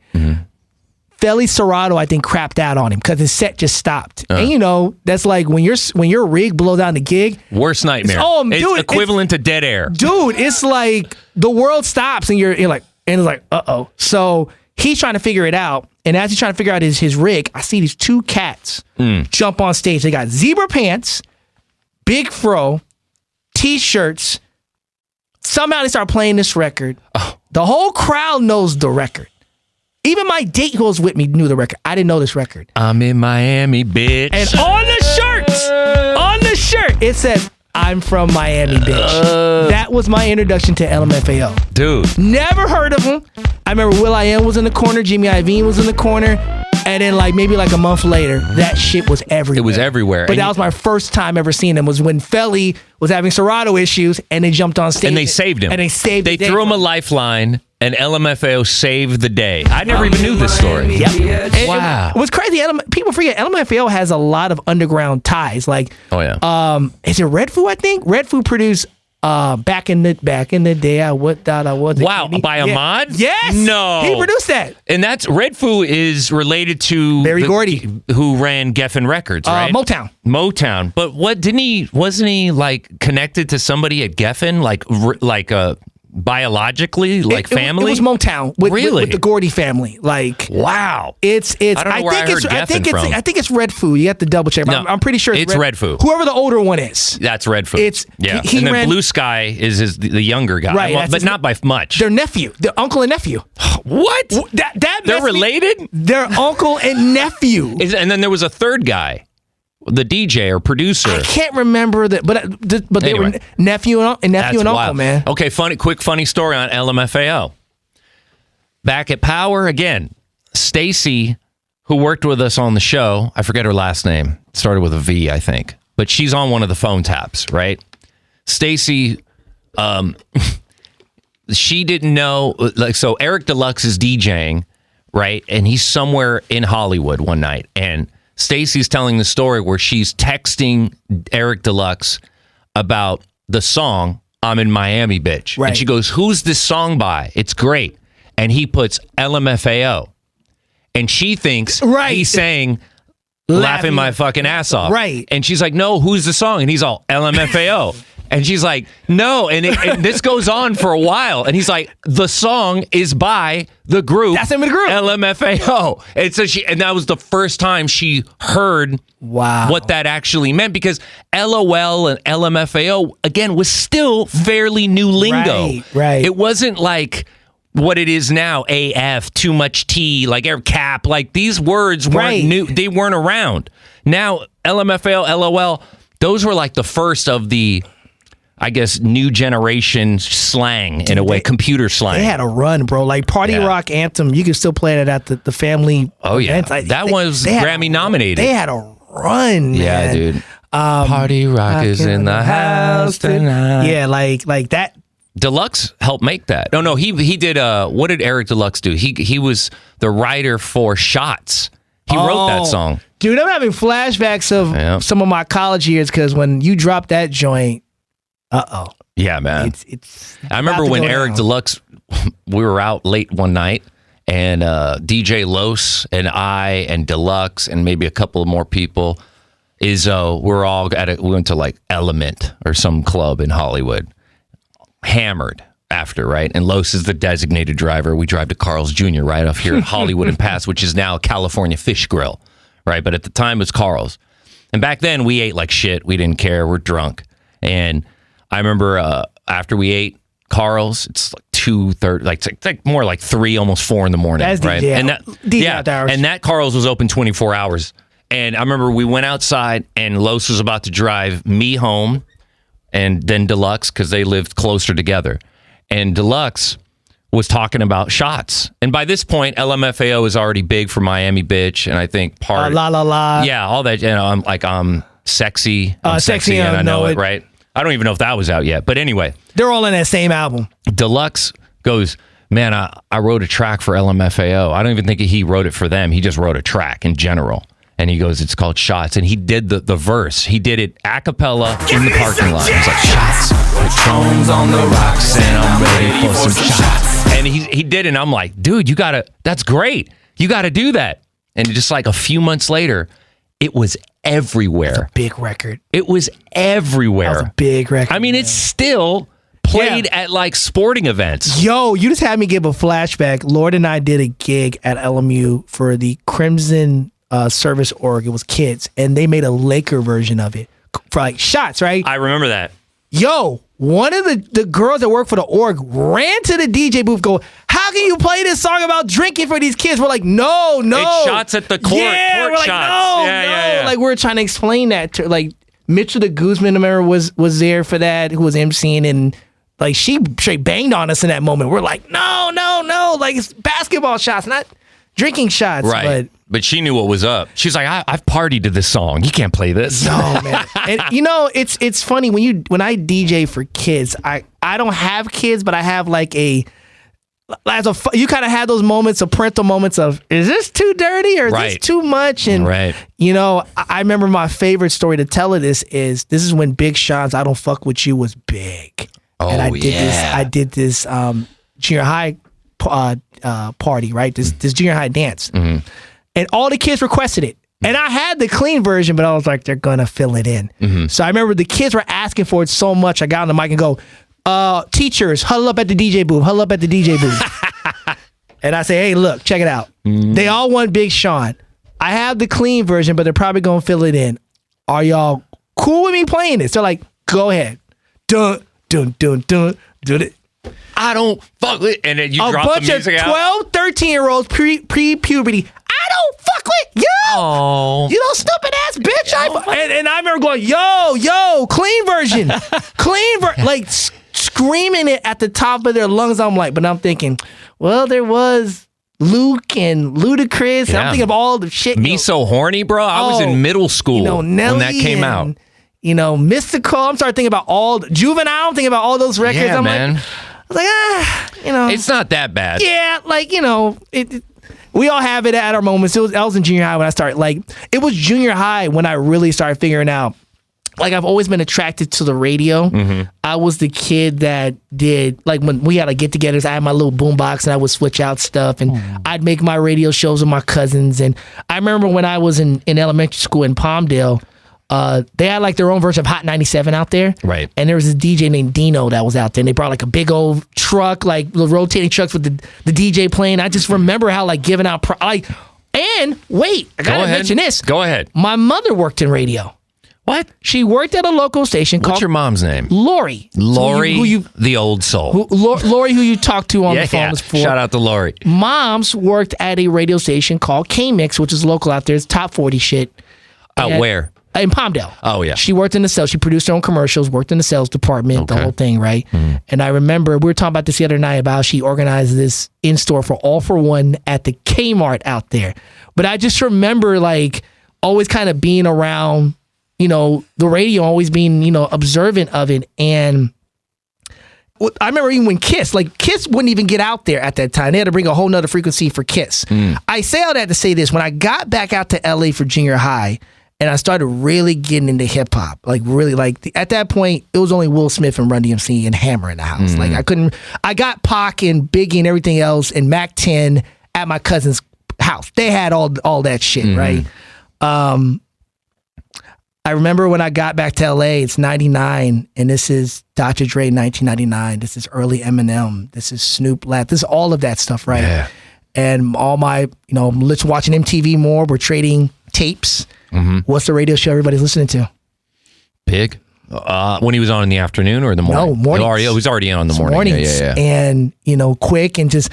So, Big's show has been a part of my journey as a hip-hop fan throughout this entire time to make it full circle. And I think out of every iteration I've kind of worked in radio, you pull your influences from everywhere. There is definitely big in what I've done in college and other places as well. The other, legends I've gotten to work with, from Pat Prescott and Gary Bryan, who's at KF, worked at their morning show. And I spent some time at K-Rock, the world famous karaoke. K-Rock. Spending a year and a half at Stryker's phone op. That's okay. This is crazy. This is where this is going full circle back to the beginning. It's all over the place, but we're getting there. We're getting there. It's still, this is your journey. I mean, there's so much pockets of different gems of experiences, of knowledge, people you've met, you've worked with, the music you've created. But I mean, this is just a vast carousel of Chuck the Old Soul. It doesn't matter where we land up or what horse we're on. We're still on the carousel, right? But what full circle to what we started with the pod, how I didn't know you had this experience. Right. I knew that you were musically inclined. You were really good tech-savvy DJing. You're in a group. This guy knows what he's doing. He's like a bona fide actor. If you were in the movies or in TV, I'd be like, this guy's a bona fide, he can do it, right? He's the guy. But to know, it's like saying you hired this actor who also knows how to direct, how to edit, how to do Foley work, how to animate, how to create the fucking whatever. You know what I mean? Like, it's knowing all these sub-talent skills that I had no idea. But with Stryker, you worked with Stryker and Lamone, even though it was like phone screener, board op, stuff like that, just like kind of low-key tasks. So with K-Rock, at one point I was working at the Wave, much to HR's chagrin, because they hate looking at my time cards. Right. But I didn't care. Pay me. I worked at KERF, the Wave, and K-Rock all at the same time at a certain point. I just like how you say KERF. It's crazy. By the way, speaking of KERF, it's crazy how they moved up the music, how old we're getting. But anyways, like I was there when they're playing the Beatles. Now they're playing Green Day. It's like, what the hell? Right, Green Day is considered old school. Right, that's crazy. Yeah, I know, it's wild. So how I ended up at K-Rock, and here's how I was to connect it to my upbringing. There was a split in the house. I listened to Big. My sister listened to Kevin and Bean. My sister was more of the rock-leaning listener in the family, even though we listened to everything. Interesting. Kevin and Bean. So it was flipping between Big and Kevin and Bean. Big and Bean. Every morning, right? And my mom would get in the Wave somehow, when she wanted to control the radio. What does she want to hear? She wanted to hear Pat Prescott in the Wave. That was her thing, And actually, there's a picture I have of her and Stryker when I was in high school. K-Rock at one point had a studio off Hollywood and Highland, and they had a meet and greet with 30 Seconds to Mars. Wow. And there's a picture of Stryker and my sister. This is almost 20 years ago. But anyways, we were both, it was Power and K-Rock, right? And so I grew to be a K-Rock fan because of that. And my parents are products of the rock of the 80s. Richard Blade, Rodney on the Rock. Which I got to work with Rodney. Also known as Mayor of Sunset. Yes. Rodney is a character. Rodney, I got to fill in a couple times on his show, when working at K-Rock. So yeah, like I was aware of the K-Rock history, the lineage, and I knew the bands. And I was like, I wanted to work there. And I remember I was looking for an extra gig, and how I got the gig at K-Rock was I went to Almost Acoustic Christmas one night. My sister had tickets. She was going with her friend. Linkin Park was headlining. That's her favorite band. And I went with my man, Ruel Marcos. Shout out to Ruel, who's one of my closest friends in the business. We both started as promo assistants. We both had tickets. And I remember we took a break. If you've been to an Acoustic Christmas, it's that rotating stage. Yeah. So you got to take a break eventually. I went to Weenie Roast. I never went to an Acoustic Christmas. Same thing with Weenie Roast with the rotating stage. Yeah. So I remember I was like, yo, we got to take a bathroom break. We got to take a coffee break or something. And I remember they had, the Lumineers are on, and there was a free McDonald's tent of like peppermint, like coffee, something like that, right? So I run into another friend of ours, Jesse, worked promo, and then I run into a mutual friend of his that worked at K-Rock. And he was saying he was leaving at that time. And I was like, oh, you work at K-Rock? He said, yeah, man, like, what do you do? I'm a board op over at KERF and the Wave. And he's like, yo, if you want to take my position, I'll link you up with the OM manager over there, Gene Sandblom. And he hooked me up with Gene. And I'm thinking, with radio, it'll be months before I hear anything. Yeah. 2 weeks later, can you sit down with me, please? And I remember we sat in the lobby at CBS. I'll never forget the day because I remember it was the day of the Sandy Hook shooting, and it was all on the news. We're sitting in the lobby, and we're talking about me starting at K-Rock. Wow. And I'm thinking again, I'm not going to hear anything for a couple months, right? Right. 2 weeks later, can you start at the top of January? Damn, bro. And I started doing Saturdays, every other Saturday for a while. But then I needed some more hours, and I went to Lisa Wharton, who is now head of Alt 98.7. And at that time, she was APD. She was APD at K-Rock, she was under Kevin Weatherly, the Wizard of Oz. Right. So I said, Lisa, I'm looking for more hours. My hours at the Wave and K are being cut as of right now. Can I be a phone op? I interviewed. She took me on, and that's how I was Stryker's phone op, and I was Cat Corbett's phone op. And Cat Corbett has a dope voice.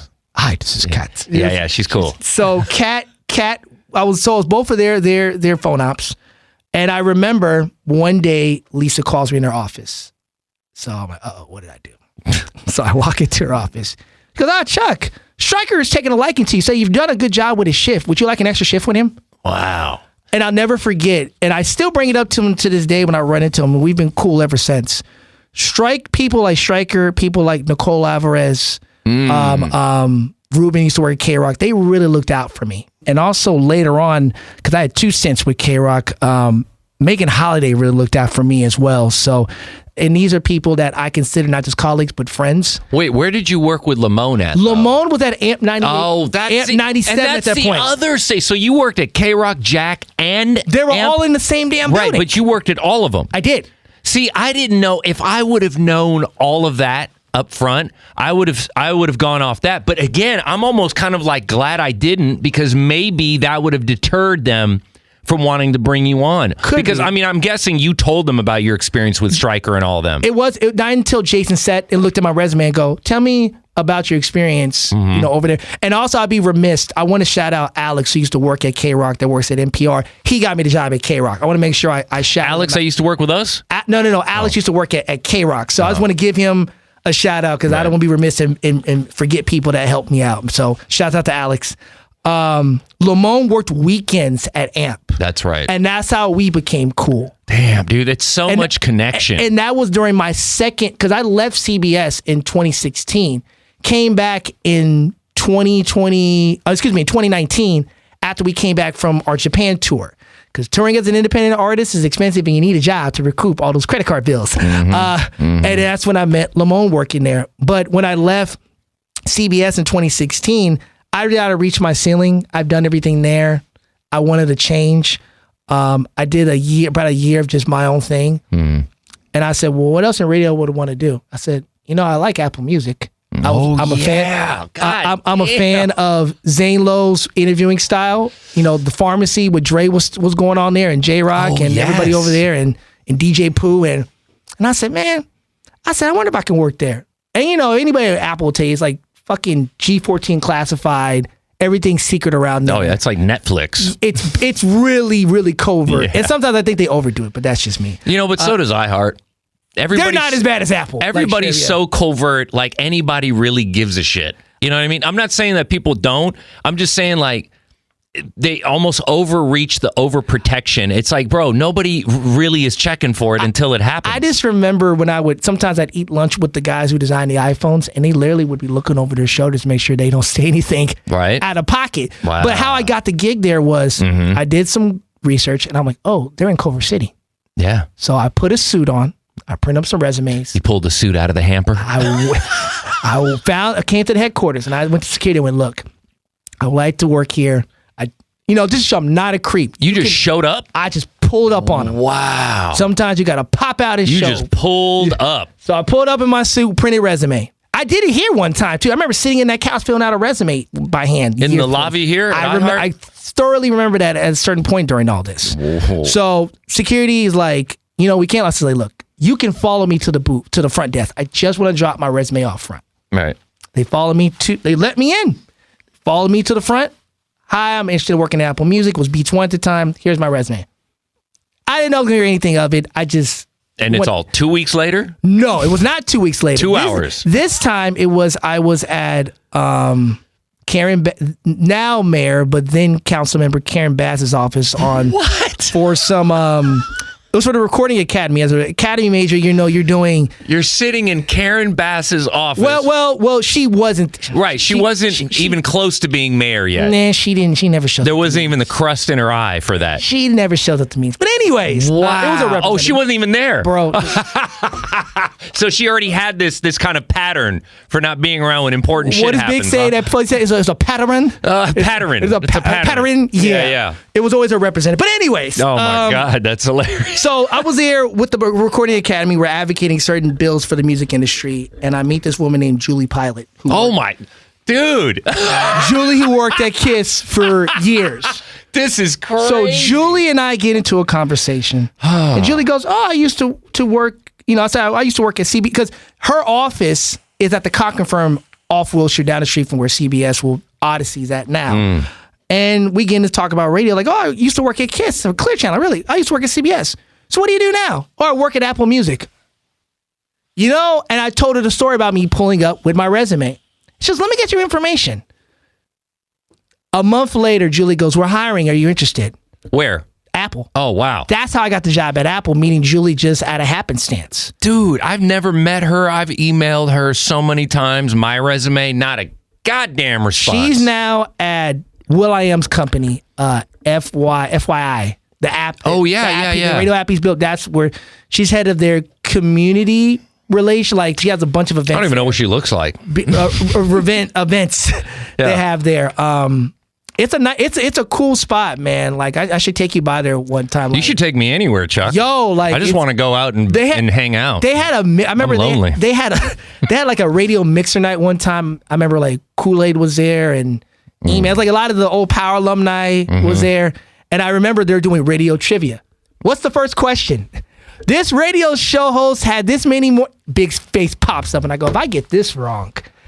I was at a perfect game until I messed up on a sample, and then I somehow didn't make the top 3. I was like, I was. Shouts out to Sean Cancerous, who runs the Questions, man. I love that game, man. Like, he runs like a trivia game called The Questions.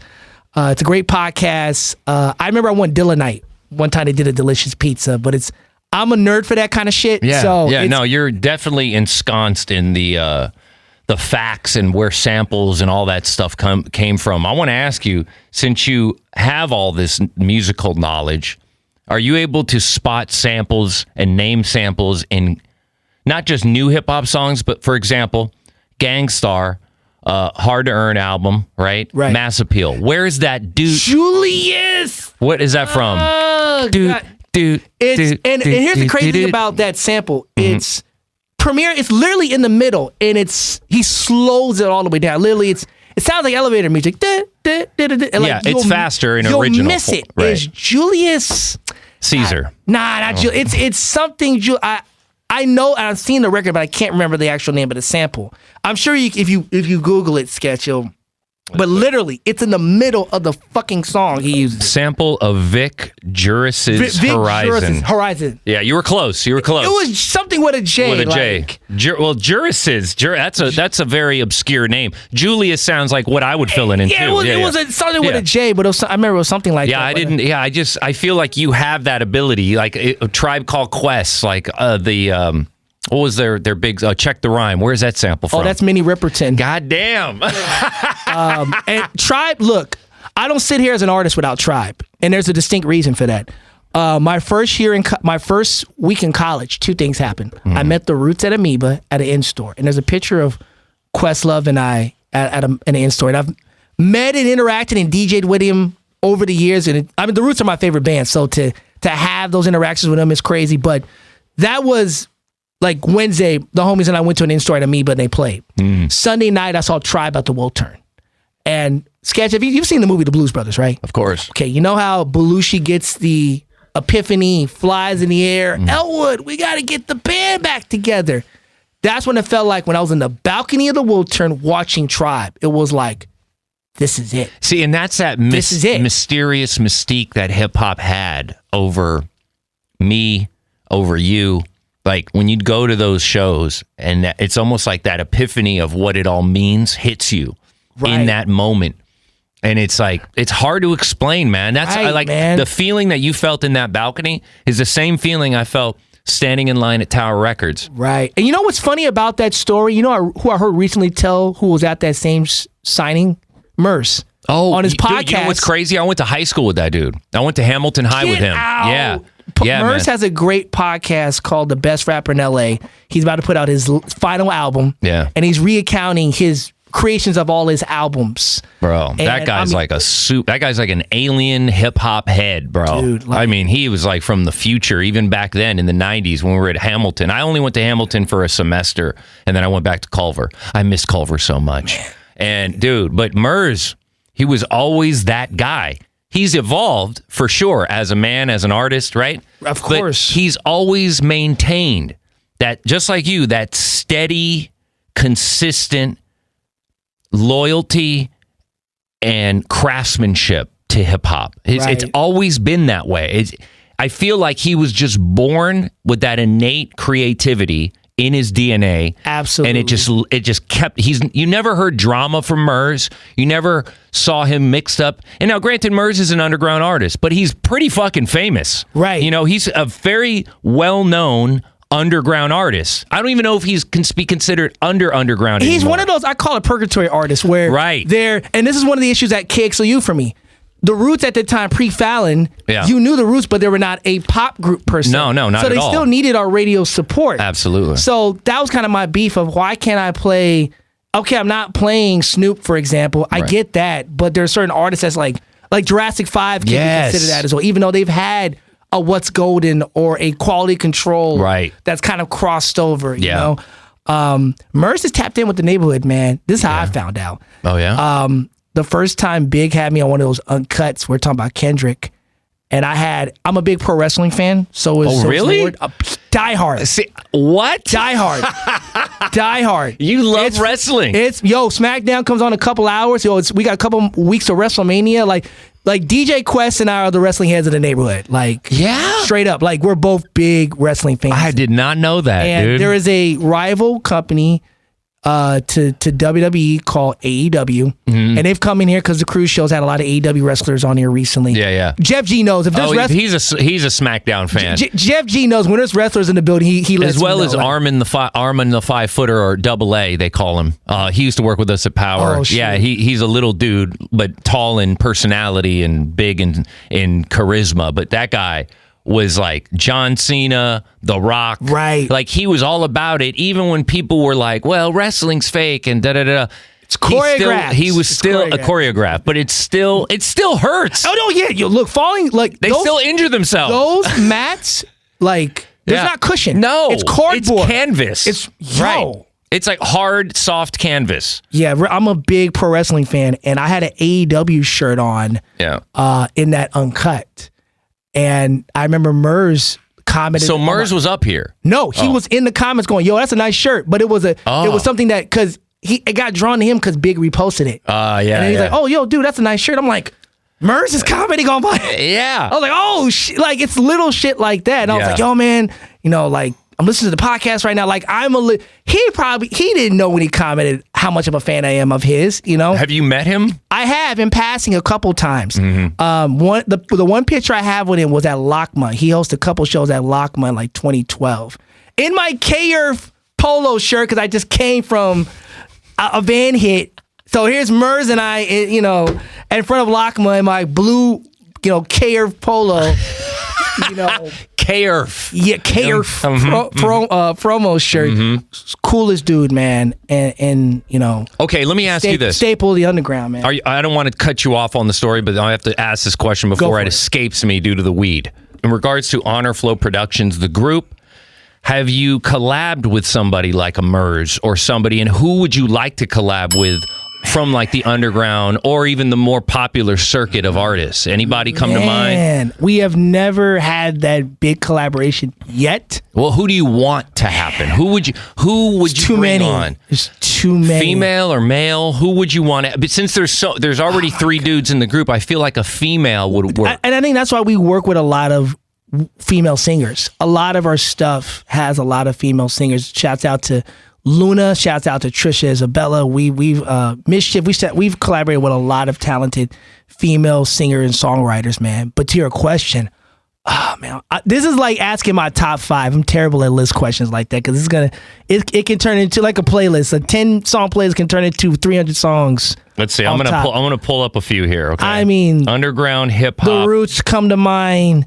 Little Brother comes to mind. Like Fonte's in my top 5 too. So producing them would be incredible.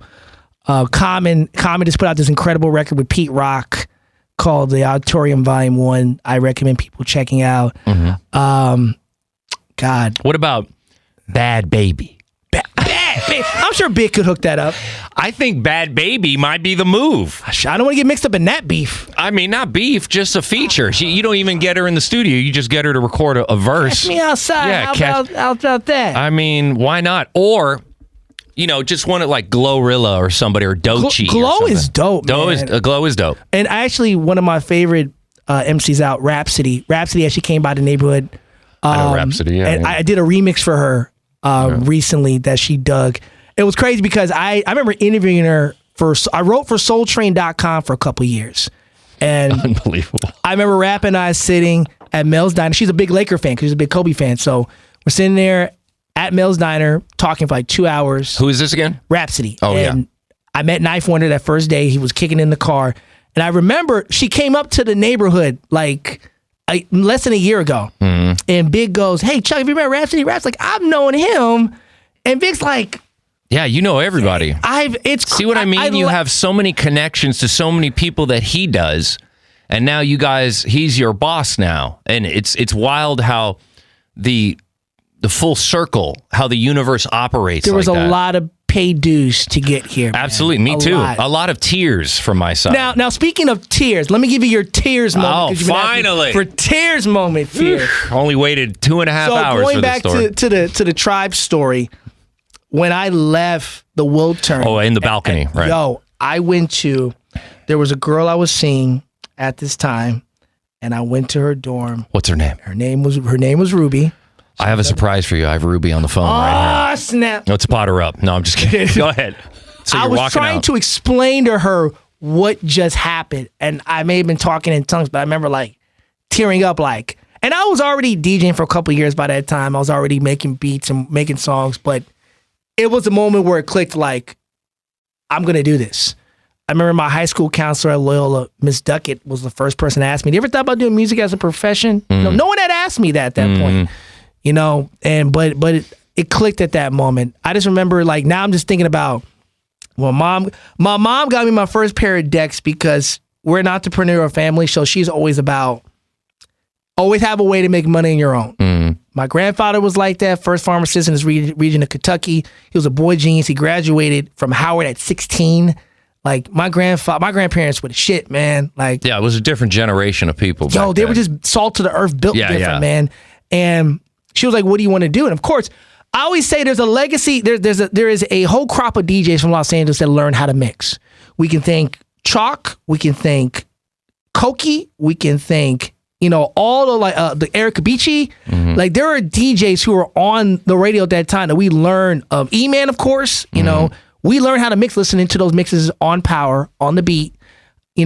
Maybe got some Executioner tapes. Mm-hmm. Maybe got some Beat Junkies tapes. Mm-hmm. J-Rock, the whole Fantastic Four. Friday Night Flavors. Yeah. You learn how to DJ listening to those shows. There was no Scratch Academy. No, there was no how-to YouTube. No Beat Junkies Institute. No Serato to do it for you. You learned by listening or maybe watching. You had a train wreck. Oh, my You had to sound like shoes in the dryer to get better. Did you? There's a lot of train wrecking out. There's a lot of shoes in the dryer. I'm still hearing on the air, bro. I'm still hearing it. And I'm like, how is that okay? How is that okay? It's not okay. No, it's not. So I remember my first DJ gig was for another friend of mine in high school named Irene. She was like, "Hey, Chuck, I got this summer party." And I was going to recommend another friend of mine to spin. But something stopped me, and I'm like, "I could do your party." I had no tables. I had no gear. I just had CDs. She let me use her multi-changer boombox, and I did the gig for $25. Nice. And my mom goes, that's on a Sunday, and next day my mom calls me. from work going, hey, Chucky, I got you your next gig. Oh, she calls you Chucky. The family calls me Chucky. People try to be cute. Like, yeah, you got to be family to call. So she buys you the decks the next day? Well, the reason why is she's like, I got you this gig for my friend. It's her daughter's 13th party. I'm like, Ma, I have no gear. I just had a boombox. Right. I need some legit gear. She got you 1200s? No, It was that Saturday with the Guitar Center. It was the CD, the Newmark, like CDX. There were the CDs, they didn't even scratch. You're talking about just the controller. No, it wasn't. It was the individual CD players. Oh. But it was like white out, had a pitch wheel. I couldn't scratch on it. It was just. Right. You only could control the pitch. You couldn't scratch. I didn't get didn't scratch till like 3 years later. They weren't CDJ pioneers. No. It was a box in one. But I think you need to get those you need to learn how to blend first. Right. Before you do anything, scratch. So you started on CD like turntables? I learned backwards. Wow. So I did CDJs first, then a controller, then I learned vinyl. And to bring it full circle again, what made me learn, I had a gig in San Diego coming up. And I'm like, I gotta learn, it's time. Once I was like, oh, it's the same thing. It's just gotta push. It was a kick in San Diego. My homie Cutlow Supreme hooked it up. He was at the spot called Funky Garcia's. You know who I was DJing with? DJ Ray. Holy shit. DJ Ray taught me how to mix, by the way. Ray and Ray will tell this story. The booth at Funky Garcia's, it was in the Gaslamp district. Literally, it was no bigger than, here's my hand, literally it's like a shoebox. Right. And the kitchen is below you. And if you move one step to the right, it's like Mortal Kombat. You're going into the pit. You're falling over. You're falling. You only can get, it's like a fucking treehouse. Yeah. You can only get one person in this motherfucker at a time. So I spin first, and Ray goes first. And Ray turns to me and goes, Chuck, come up here and MC for me. So Ray and I are back to back. I can't move. Ray can barely mix, but it makes sense because, Ray had Big all those years as his MC. But I was just, I don't know how we didn't die that night by falling. Right, break your neck. But literally, I learned backwards. Turntables was the last thing, but I can spin comfortably on all formats at this point. All right, let's switch gears here because we're almost at 2.5 hours. I told you it was going to be a lot. We still got more to cover, but we're going to have to probably do a part 2. Yeah, I got to wrap this bitch up pretty soon. I know, you got to go. You got places to go, people to see. Shit, so do you. You got gigs to DJ and more big boy audio to edit. Look, man, I want to clear my time for this. I appreciate it, man. It was a long time coming, bro. So I really appreciate it, you got me as long as you need me tonight. So I know I probably won't get you for another year, but that's fine. We're going to figure it out. Just kidding. We're going to figure it out. To go back to just the music and hip-hop in general, from where it was underground hip-hop in its essence to where it is now, what is your take on the current state of hip-hop and where it is right now, and where is it going? So, the underground question, and I came across this roadblock when I went back to school at Marymount College in 2021 and restarted their college radio station, KMCU Marymount Radio. And I was thinking about my KXCU days of where's the underground? Who do I interview? Because there were scenes.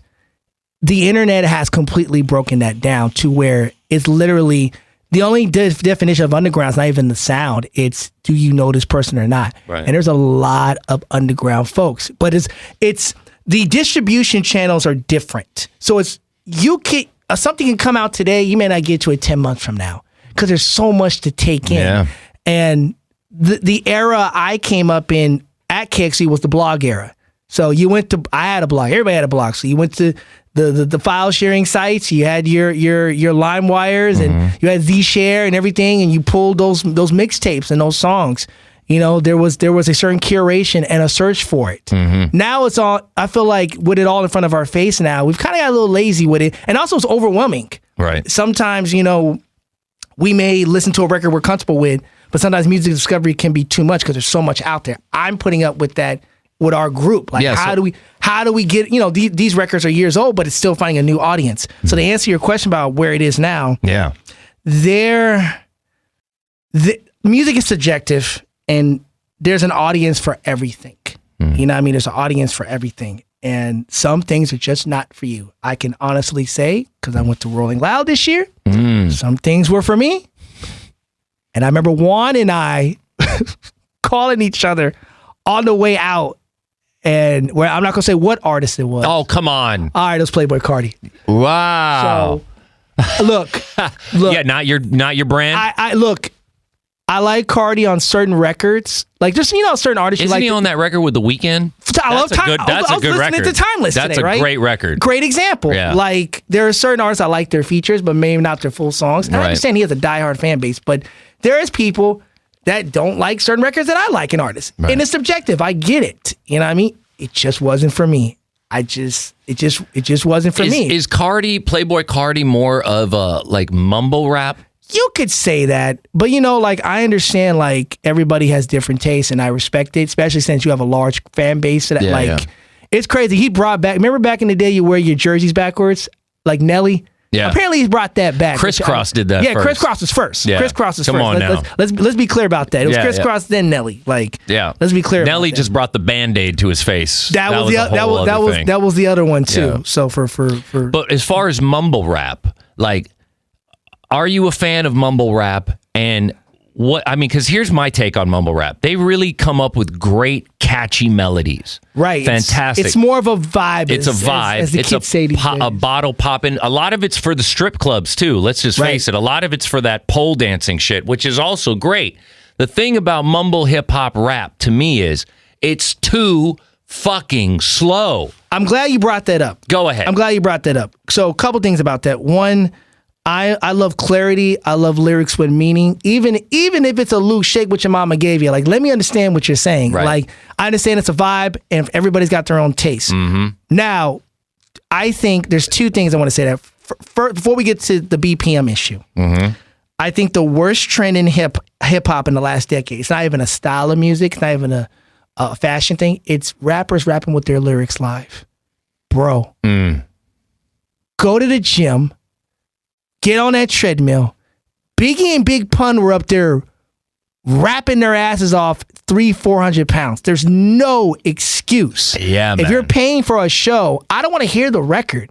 I could have stayed home and saved me some money and just heard the record. You got to perform, man. And that's one thing. You can't phone it in. I don't care what your style is. Mm-hmm. Whether it be quote unquote old school, traditional, boom bap, mumble, whatever, auto tune. I don't care what you do. Just be live. And sound like the record or no? Yes. You want sounding like the record is the best choice, and right? try to outdo the record, And here's the other thing I don't like about live performances, especially a lot of rap artists, and more so the mumble rap artists, right? Not only do they not sound like as cool as the record, but a lot of them bring on 100 people on stage with them, and no longer do you even know who's rapping. You just see 100 people on their phones. Oh man, on stage. And it's just like you hear somebody going, yeah, they're doing the lyrics, yeah, and everybody's bouncing, but it's like I don't even know who's performing anymore. Now, granted, what is that? The posse being up there. I mean, look at Wu-Tang. Wu-Tang would, but they had parts. But it was 9 people and they homies. Right. Naughty by Nature was the same way.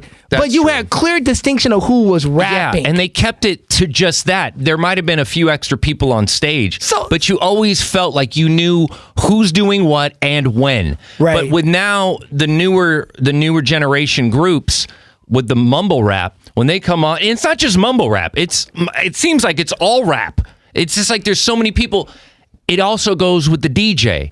When there's a DJ on stage, you'll have like an entourage behind them with their phones, and then there's girls, they're all popping bottles. It's like, it's the same old MO, and I'm fine with that. But you don't see comedians on stage with a whole entourage telling jokes. And I get it, it's not musical. Right, but it's still a live performance. To bring up another bigism? Go ahead. If everybody's on stage, who's in the crowd? Yeah, if everybody's performing, who's watching? Who's watching? Yeah, nobody. Everybody, it's just like when Howard Stern's like, everybody has a microphone in their fucking living room in their basement. Nobody's like, everybody has a radio show. Oh, bro, don't get me started with everybody and their mama having a podcast. Man. I mean, me included. Look, but you have the resume. You have this is what you should be doing. You have the resume and the accolades to do it. Yeah. Some other folks, man, I feel you. We don't need to hear some people's opinions sometimes. But I do enjoy these stories about just your takes on hip hop. It is fascinating and enlightening. But as far as like the many people on stage, when you're performing, you don't have that. No. It's just you guys. It's Lord on tables. Yep. Paul and on the mic. I'll have my sampler to the side. We can use it. And if we have any guest vocalists, the mic's aside, they'll jump on. There's no extra. If you're on stage, there's a reason why you're on stage. What do you think that is, that it's more in hip hop? Because when you see an alt 98.7 band, could be comfortability, right? And I think with hip hop, like, it's always a come up story. You got to bring the homies with you, right? So but do you have to bring them on stage? No. You don't. And to the BPM, and this is something with this new album I wanted to address, and I'm glad it's in this new Kendrick GNX album. It's very apparent. We need to turn up the BPMs, bro. As a DJ, it was killing me to DJ 67, even 55 now, bro. dude. They're like practically there's no beat. Or double time. It's not even 128 EDM 4 to the floor. It's 128 that's like, it just got really slow and dreary. And it's like, bro, pick up the tempo, I know man. people like that, but when I don't go to clubs anymore, but when I go to the clubs years ago, just to go, let's say, go see Deluxe or even when I go with Splice to a club, and I would DJ with him or help him DJ, like MC, like I did for you and Lord. Right. It's just a lot of requests. Just, they're coming in for the baby. And I like the music, right? But it just brings the level of people, their hands in the air, even if it's like an old blow the whistle song, right? Everybody's bouncing, and then you go into and I'm just like, okay. You can only turn up so much, man. You gotta have a change in tempo, man. Yeah, but why do you think it got so slow? And people make the joke about, the rappers we listen to were drug dealers, and these are the kids taking drugs. And they're all on scissor, right? It's a little slow, there's that argument. That can be, but you know what that goes to? Because I spent, 4 or 5 years, 4 years spinning the all 2000s party, Peaches and Cream, which ironically the MCs for that were the Goodfellas. You mean the Goodfellas, Romeo and DJ, not DJ. Excuse me for living. Shouts out to the Goodfellas. I love those guys, man. But I bring that up because go ahead. It's a party of 90s and 2000s records. Yeah. On the dance floors, and I'll give a little radio lingo, there was our P1s. Mm-hmm. P1 demographic. P1 demographic. Yeah. It was 18 and 20s, and there wasn't a lot of folks that looked like that was our age on that dance floor. There's a couple, but that generation, they shouldn't be out there. They have come back to those records. Yeah. And they love those records. Why? Because they're danceable. Yes. It's not a lot of danceable. 100 BPM is amazing. In hip hop, the 100 BPM, 99 BPM to 101 or 102 is like the perfect. It's like 72 degrees in a room. It's just right. Which is why Not Like Us worked. Mm-hmm. It's a 101. Yeah, it's like 99, 101. Squabble like Up is 104. Yeah. Like a lot of that GNX record, TV Off. Yep. All that that's why those Mustard records are godsends for DJs. Like, thank you, God. Yeah, like, finally. we can pick it up again. And I can understand what he's saying. That's the best part. It's so poetic. It's so conscious. It's so... Even it's a matter of shit talking. It's and still there's a fun. level of shit talking, and too. It's fun, but even his shit talking has conscious lyrics in it. Right. Like, what? Go ahead. There's entendres to it. Like, it's like a stand-up comedian giving like those jokes, like, oh shit, that's what he meant. It's like, it reminds me of how Chappelle, when he delivers his jokes, a lot of them, they turn into these stories where you're just engaged. You're not laughing. You're not checking your phone because you're bored. You're so ensconced in what he's saying, and then he hits you with that. Yep. So I kicked her in the pussy. And you're just like, oh, shit. That was the one I was thinking, but I wasn't going to say it out loud. That was, he said, I'll say anything, and the punchline He's would like, just work. I can write jokes backwards. And the punchline's coming, and I still got you. That's how bad he is, bro. But that's to me how the 100 BPM, to take it back to the music and to Kendrick, his lyrics are, now granted, they're not so much of the party rock and club hits, but come on, Not Like Us is a West Coast anthem. Yo. If you remember, for a while, there was so much of that talk, I'm bringing the West Coast back. I'm bringing the West Coast. From a lot of these up-and-coming rap, I'm bringing the West Coast back. Right. Well, first of all, the West Coast never went anywhere. It just kind of fell off the wagon for a second. because a lot of these mumble rappers and shit were taking over. But then Kendrick came back, and he literally, not like us, well, even before that, but I feel like not like us, really solidified the West Coast on another level, like how Dre and Snoop did it. The pop-up show was a big... The game. Now, going back to the game. Now, so the pop-up, first of all, the pop-up, I haven't seen, like... Well, okay, a couple things. Go ahead. And you were around Power around this time, so you can tell me if this comparison is true. I haven't seen a West Coast album on air where the singles, not just the singles, but the album cuts are getting played since the Chronic 2001. Right. I haven't seen that. Multiple cuts. Like, the initial, Not Like Us is not on GNX, but it was Squabble Up was the initial single. Right. TV Off and Peekaboo and Luther don't have videos. Right. They don't have videos. And they have like millions and they're in plays. heavy rotation at Real right now. Yeah. I haven't seen a West Coast album dominate a station since, like, because Power was playing, still Dre and Forgot About Dre and Next Episode were the singles. Yes. But Explosive was never a single. That was a Big Boy single. That's his track. Fuck You wasn't a single. Yeah. What else is The Stalker or The Watcher? The Watcher. Like Power was playing album cuts. Yeah. GNX is doing it. I haven't seen that since then. That's why I think this GNX record is so impressive, man. Now back to bringing the West back.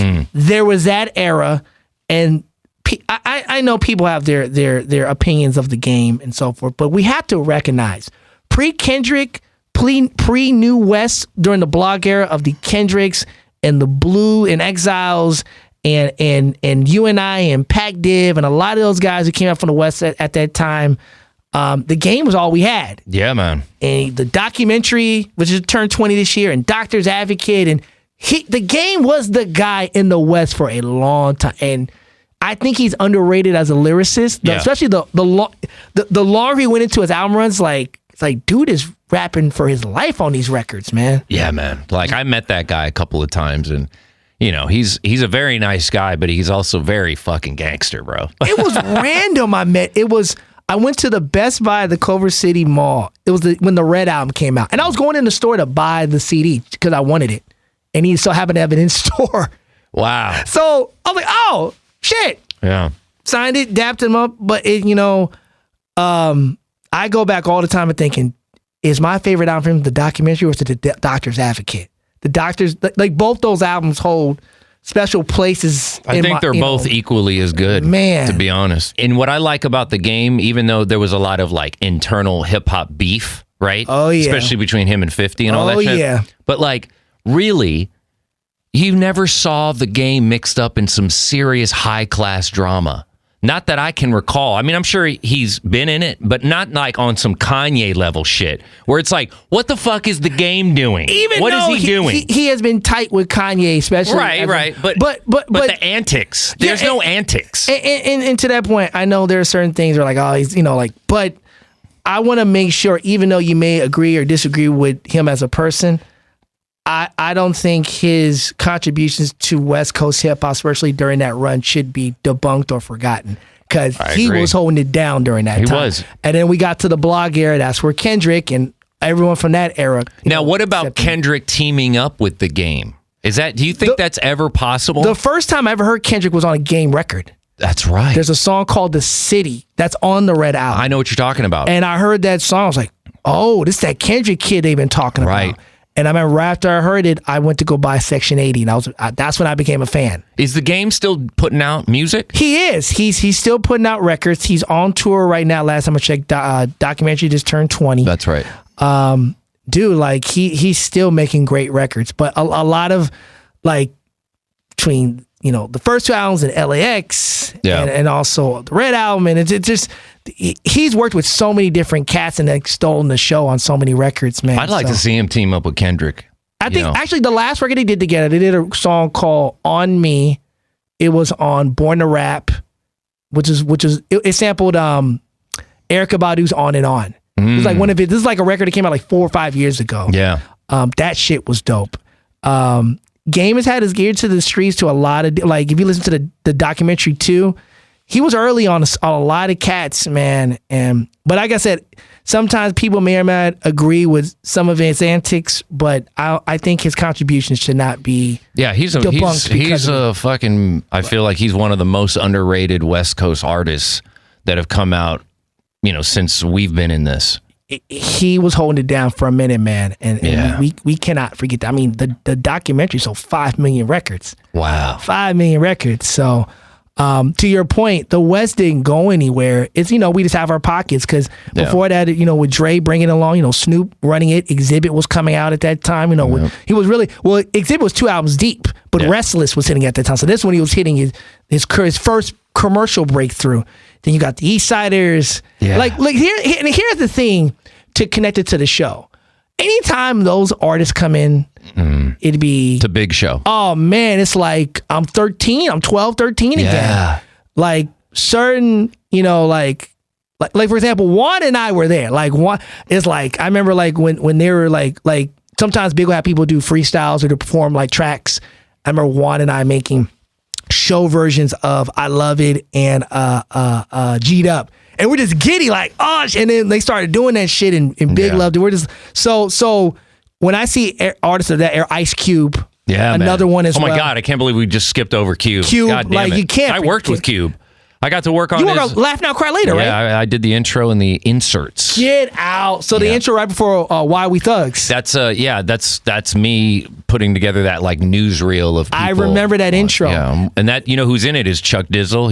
He goes the big. That's not on the very intro. Mo Dave is on the original intro, and a bunch of other people I used to work with at 100.3 The Beat. I just went around with a mini disc and just started recording people. Mini disc. I asked them, what's the first thing you think of when you hear the name Ice Cube? I remember that intro. People were like, Doughboy, the Big Ass W, Boys in the Hood. Like they just started naming all these different things because he had been out of making music for at least a decade. Right. And I remember I talked to Cube on the phone via Crazy Tunes.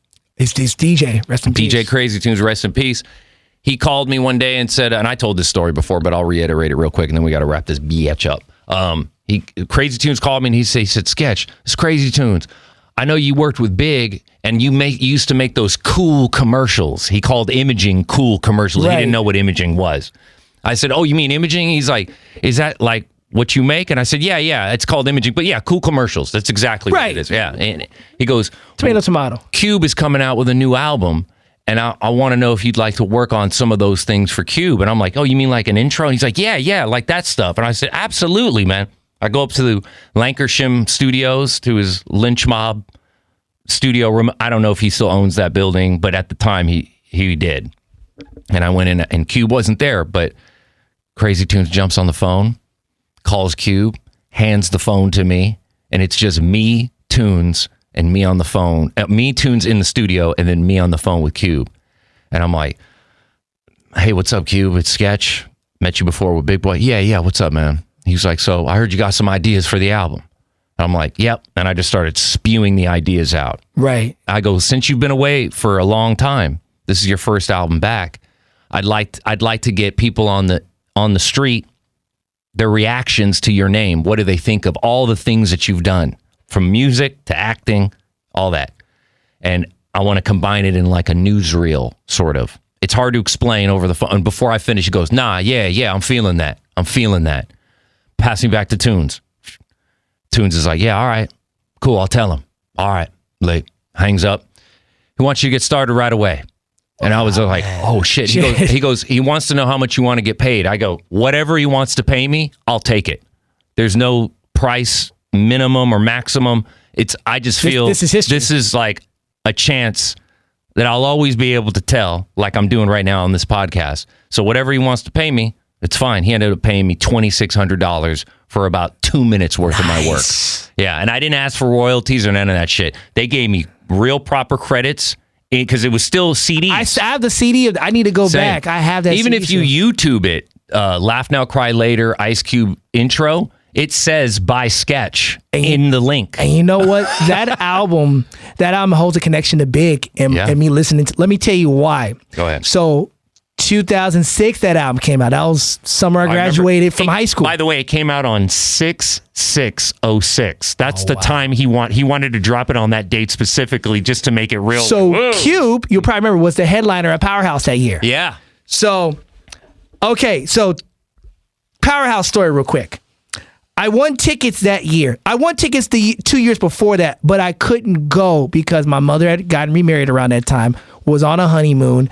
My grandparents didn't drive the freeway. I was not getting to Anaheim. I called everybody in my phone book. I called everybody, and I could not get to Anaheim. That was the year, like, it was Exhibit, Kanye, the Beastie Boys were special guests. Kool-Aid, and I told Kool-Aid the story recently when I met her. She hooked me up with the tickets just based on my energy. I wasn't even the right call. She's like, baby, I love your energy. I'm just going to give you the tickets. And I didn't end up going. Now, fast forward 2 years, like, I need to go to a Powerhouse. Right. So I'm blowing up the phone.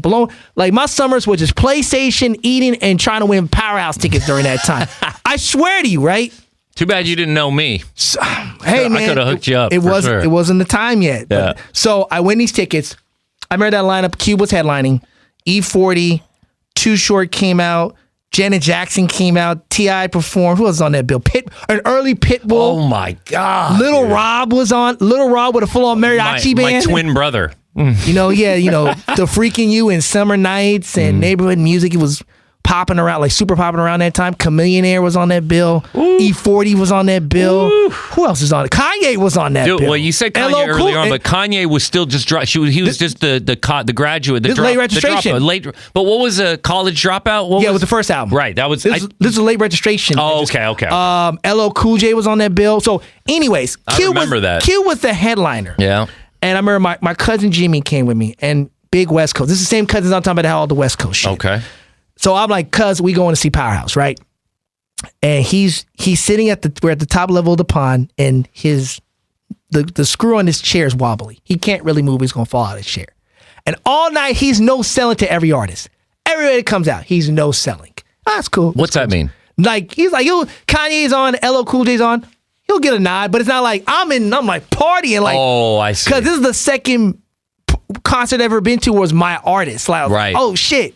And we get to the end of the night, the whole neighborhood comes out, and Big introduces Ice Cube, and the lights go down. This when Laugh Now, Cry Later was just coming out. And Why We Thugs? Yep. So I never forget, the lights go down, you hear the yay yay, and all of a sudden, remember, my cousin's no selling it, and he's a big West Coast fan. I hear dun dun dun dun dun dun. Oh yeah. Dun. The world is mine to give. And my cousin, who has not moved the entire night, fucking jumps in the air. The fucking seat goes to the next row at the pond, and he's partying off of spontaneous combustion. Oh my God, he fucking lost it. Yeah, man. So that memory of seeing Cube at Powerhouse and Big in the neighborhood bringing him up here, cut to Cube just dropped a new record. Yeah. Big did an event for the music video for the first single off it, It's My Ego. And I meet Cube, and I have my neighborhood jacket on. I take it. I'm just like, what the fuck? Right. It's those moments of and then you cried. Look, laugh now, cry later. But it's those full circle moments I don't take for granted. Yeah. And it kind of, you ever had those moments like you're like, I was supposed to be here. It was just the journey of, you look at the earlier days in radio that you put in, all the music stuff, you're like, I'm here, I'm where I'm supposed to be. And I'd be remiss, and I gotta say this, you got me in the door here and gave me the opportunity. The two biggest advocates I've had in this show has been you and Juan. Mm-hmm. Juan, I need to give Juan his motherfucking flowers right now. Juan V. That's my G right there. That's my dog right there. Juan. I wish he'd just call me back. Go ahead. Go ahead. We're working on it. We're better communication. But Juan, like when you see me in those uncuts, when you see me on the air, and because the uncuts and off airs and things of that nature, with the show. I know I can do these things, but when you're new to a team, it looks kind of like egotistical when you're saying, oh, I can do this, I can do this. Someone else that's been on the team has to vouch for you. And Juan was like, put Chuck in there, get Chuck in there. Yeah. And Big's like, okay. And I told you, didn't I tell you, You man? did. When you first, I remember a quick story. We're going to wrap up. We're almost at 3 hours. Oh, bro. my Yeah, God. this is a good one. But, dude, I remember telling you, you came into the studio on a Friday one day. You had just started, and we were chopping it up. Because I was still coming in on Fridays, working out of the Coast Prod room. Right. And you came in, and we were just chopping it up. I said, dude, Chuck, eventually you're going to end up on air, man, on one of these segments. And you were like, well, I'm not going to push for that. I'm not going to. And I wasn't. And I knew you weren't. I was like, it's just going to happen. It's going to happen organically. You're going to be called in to either debate something and or give your knowledge on something. Like I've told you off pod, there's in a lot of ways you remind me of like a John Hine from Howard Stern show or a Wolfie, because those guys, there isn't much shtick to them, meaning they don't come in with like an angle or like a certain joke that's always told about them. They just kind of deliver the facts. They're just straight to the point A to point B. And if they say something silly or whatever in between, then Howard will joke on it, whatever. Right. Just like Big will capitalize on Louis making a mistake or whatever. Right. But you and Juan are you're straight arrows, bro. You come in and you get on the air, and then you either talk about Joker 2 and what it's actually the title. What's it called again? What did you say? The Fandul. What's it called? we were talking about Folie à Deux. We were talking Folie à about Deux. the subtitle for Joker 2. Yeah. Louis kept screwing it up. Yeah, he kept screwing, and then they called you in, and that was like one of your first like big on air appearances. I mean, obviously the off air and uncut, but those are off air segments that are really just on YouTube, right? Right. And here and there we'll play them on the air. Yeah. But to be in an on air show segment, that's a big deal. And I said, hey, man, Chuck, it's going to happen when you least expect it. You're going to know something about something that they don't. And they're going to call you in, and it's going to turn into something. And literally it was, I walked into the studio after Louis goofed it, and I opened the studio door. This is between, Quest is mixing, and I go, Louis, it's Folie à Deux, which is French for madly in love. And Big looks at the clock and goes, come back in here in 5 minutes. Get your headphones. Yeah. And come back in 5 minutes. Now, were you nervous? Were you nervous to go on air the first time with Big, knowing you're not just on air, but you're on camera? No. You weren't nervous? Let me tell you why. I've been waiting decades. You know what? When you're of course, there is that moment of, oh shit, I'm here. But you got to perform, man. Yeah. You can't look like a deer in headlights. Like I attribute to being ready for those moments of the years it took to get to here. You remembered your training. I made the comparison. The hardest thing about being on air with the neighborhood is there's a lot of voices, and I make a lot of analogies in life and sports. So what I tell people about being an on-air personality with the show, like if you're new to the show or maybe just comparing, it's like the 3-man weave in basketball. It's a drill where you have a person two people on the wings and in the middle, and you're passing the ball to each other, and you're running behind, pass, and then either someone's going to, last person with the ball gets a layup or takes a jump shot. Right. Being in the studio with the neighborhood, it's like a 3-man weave. Big's got the rock first. He's going to pass it. You're going down the court passing it, but Big's going to take the last shot. Big is LeBron. Because he's Mike 1. Right. He's Jordan, he's Kobe, he's going to take the shot. And you're Stephen A. Oh, not even close. I'm like Robert Horry maybe in this situation. I like Robert Horry. I will take Robert Horry. Yeah, he's a gamer, by the way. Yes. I saw him at E3 one year. Big shot Rob, man. Yeah, Robert Horry. But yeah, you come in and you handled it, bro. You performed, and you didn't seem nervous at all. It's knowing how to talk when you talk, get to the point, say what you're going to say, pose a question to the room, engage Big, engage restaurant, and it's like you want to keep the ball moving. You want to keep the ball moving, and Big's going to get his shot. I wish there was like a DraftKings app that I could bet money on certain things, like they do on Prize Picks or DraftKings, like over under. Like I wish I could bet money on not only you being hired, but eventually making it on air with Big. I could have just put $50 down on when you'd be on air within like a few months. I'd have slap you money right now. It took me, I remember it was about almost a year before I even said a word. And again, my job description is production editor. Right. It's not on air. No. I know I can do it, but that's not my job. But you are part of the neighborhood, though. But I'm very much about play your position. Yeah. But when called upon, you know, I'm always one to step up. And I tell Big that, like, look, my job is production, but anytime you give me the opportunity to be in the room with everybody and contribute, I'm very grateful for that. And like, he goes, I might. Yeah, like, have a good weekend. I might. You ain't got to tell me what to do. I don't have to. Every time, hey, Big, have a good day. You know, I said, I might. Yeah. I'll see you on Monday. You might. Yeah. It's a lot of you mights. And then he goes, I'm bullshit. Yeah, you might. but you know, I appreciate those moments. And I'm just like, look, put me in the game. I'll come off the bench. Let me drop 10. Let me get a couple boards. Let me take a charge or two. You know, it's those kind of moments where I know I can contribute to the room. It's not me trying to take over the conversation. It's contributing to the room. Because to me, the neighborhood is at its best when the mics are open and Big's the conductor and everybody's talking shit. Yeah, that's the best. When they're just like that's reaming. always been the secret sauce of the show and why people have enjoyed the show for nearly 30 years. Yeah, man. You know, it's the personality of talking about whatever. Big is P.T. Barnum in there, and you know, here we go. Like, so I look at that like I've had like to have those moments as someone that grew up listening to the show.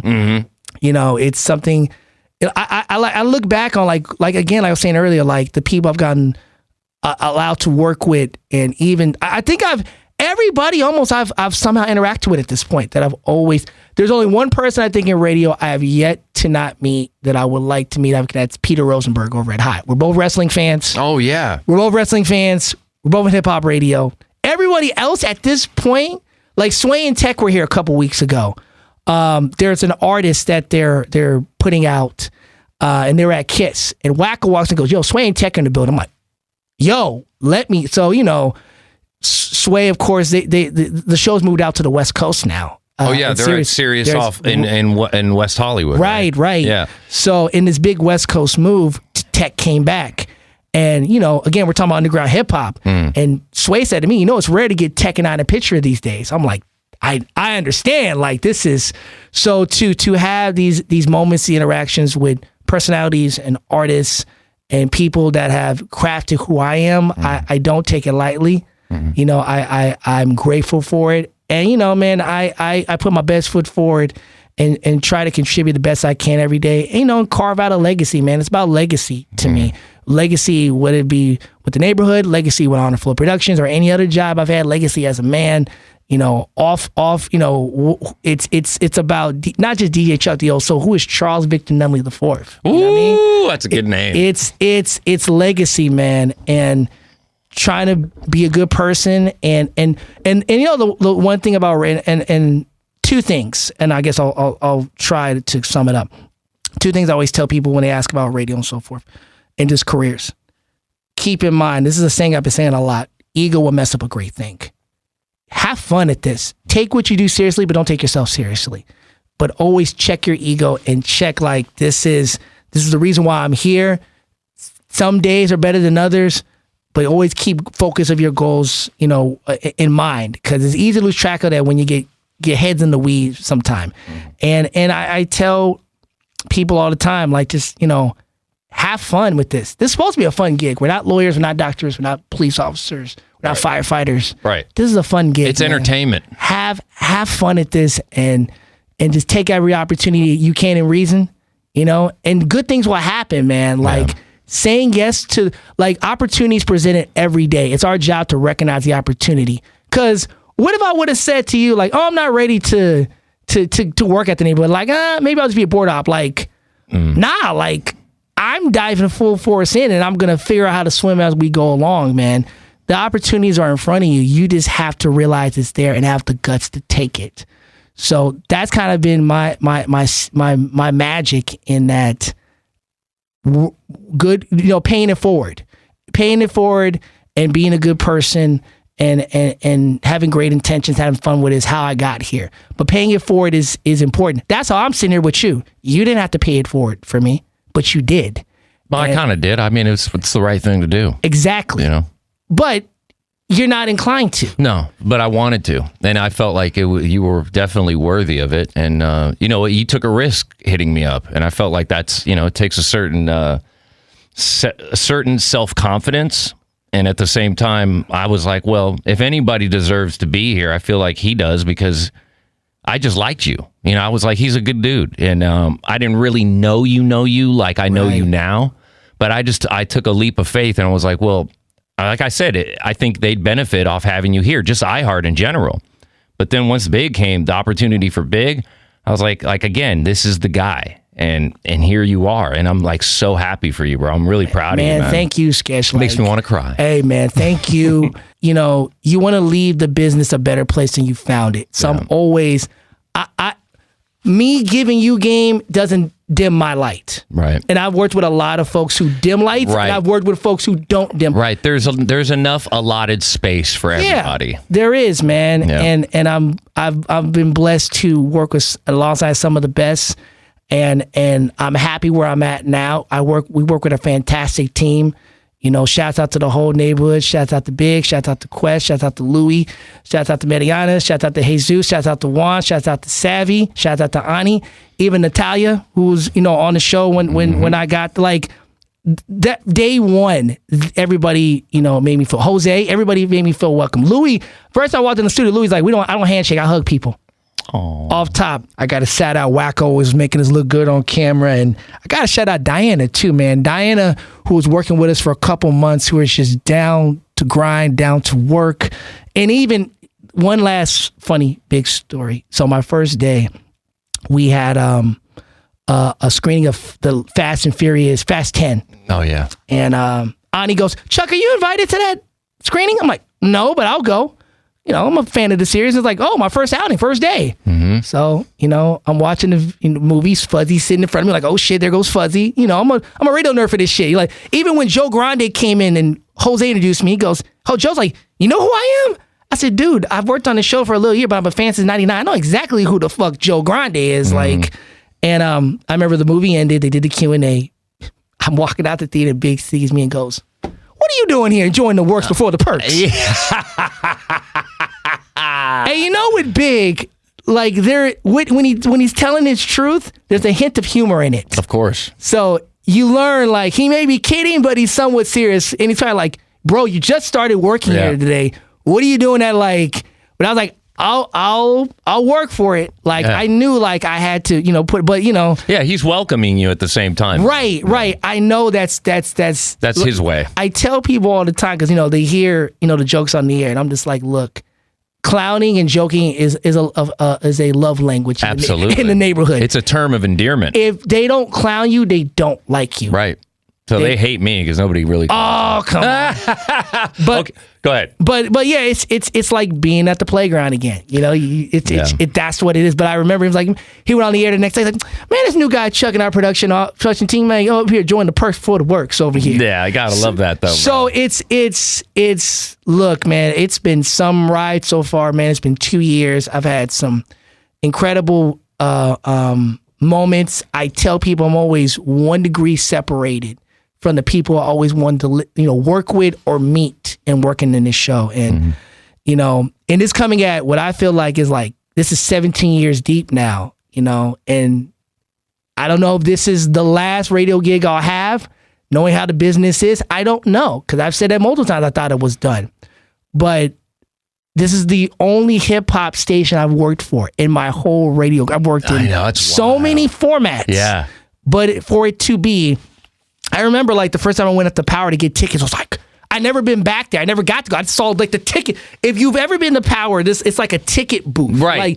It was like magic to me. I was like it's like Toys R Us when you're trying to, back in the day, buy a video game. They got the booth with the ticket. And you're trying to look in. That's what it was like going to Power with me, like that first time. And if you would have asked me what radio station I would have worked for back then, it definitely would have been Power, because look, my radio never left. It was Big in the morning, Kool-Aid middays, Goodfellas and Tito afternoons, and Felly Fella at nights, and then the wake up show, and then also Friday Night Flavors. So fast forward to now, majority of those people are here at Real. Big is here. Jeff G is here. Jeff G.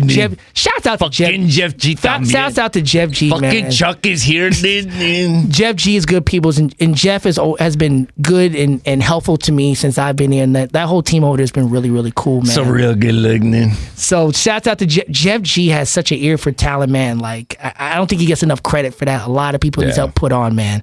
But a lot of the folks who were around that are here now. Yeah. So I feel like this is it. I finally You've arrived. I've got to work at the hip hop station I wanted to work at. And You've arrived, bro. And I work on the show I grew up listening to. Yeah, so man. Well, congratulations. I appreciate it, man. Hey, man. I mean, you worked hard. You put in all your training for all these years, and it finally got you to where you wanted to be. And just by, grace or the universe, whatever, the stars definitely aligned for you on that day that Jason hit me up and was like, hey, man, you got somebody, and here you are. And it took a while to get you on the podcast, but I'm glad we waited, as Big would say. It'll be greater later. And later is now. And we're going to do another part in due time once we've experienced a little more life and done a little bit more, accomplished a few more things. Okay, wait. So solve this mystery for me because Big and I were talking about this week. Who produced the original Phone Tap bed? DJ Ray. I told him that. Yeah. And he couldn't remember if it was Ray or you. Well, no, it was Ray because he was about to call you and ask you. Oh, yeah? I like when he does that. He'll call me out of nowhere and go, and I'm always nervous when I get a phone call from him. I get a sense of panic. Yeah. Because he doesn't normally call me unless he needs to know something. Right? Or I'm in trouble. And usually, well, from the past, it was mostly me in trouble. But as of lately, more recently, he just calls me, Hot-tamina. What's up, Biggest? Sketch, I need your expertise on something. I'm like, and then I go, immediately. Sweat is just evaporating, Right. But at first, I'm like, uh-oh. And then I'm also like, is this the phone tap? This is going to be a phone tap. I'm going to phone tap, and then I'm going to have to edit this Has he ever got you? No, but not yet. I'm just saying, I'm not at all disqualifying. Right. There might be a day where he does get me. And the worst part is I'm going to have to be the one to edit it. Right. So it's like a double whammy. But he hasn't yet. I'm not saying he doesn't plan to, and I hope he doesn't. But I've had so many ideas of like, if he did, it'd be funny if he said this or that or whatever. We literally had that conversation, and he couldn't remember if it was you or Ray. He thought it was you, and I said, Ray told me it was him. Well, to go back to the phone tap intro, originally Big created the intro, or he came up with the idea in his mind when he went to go pee in the middle of the night. That's what he told me this week too, and right? The phone tap by The Firm song, which was produced by Dre, right? It was. So that song, and I'm playing it in the background, you'll recognize it. That was a song originally from the Firm album. Right. And then it became the intro staple for Phone Tap because Big woke up one night, went to go use the restroom, and Jason had just presented the idea of playing phone taps on the air. And it wasn't even called Phone Tap No, yet. he had a bunch. I think the story is he had a bunch of reels in his locker at Power. Yeah, he had a bunch of reels and DATs calls, maybe, and like... I remember he didn't even have, his name wasn't even Luther Lufay, it was Steve Lufay at first. Right. So, Big is thinking to himself as he's going to the restroom, and he goes, got your phone tap, what you gonna do? And he goes like, that's it.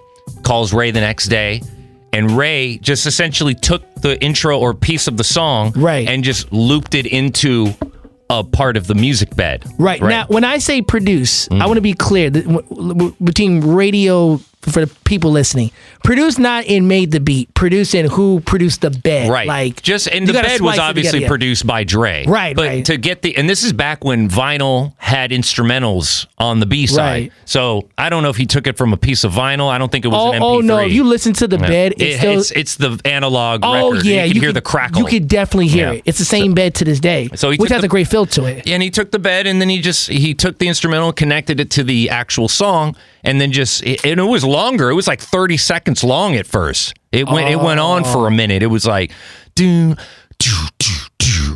Yeah, I remember being longer. Yeah, going, and then it was like, what you gonna do? Sooner or later, we'll come for you. Yeah, something like that. And then eventually, PPM was a thing now. Right. And PPM was like, less is more, which was Clear Channel's slogan for a long time. But we were at Power, different company. Right. But the whole less is more mindset in radio came about. So Jimmy, everybody's like, not everybody, just really Jimmy. He's like, cut it down, right? cut down the intro. So we cut it in half.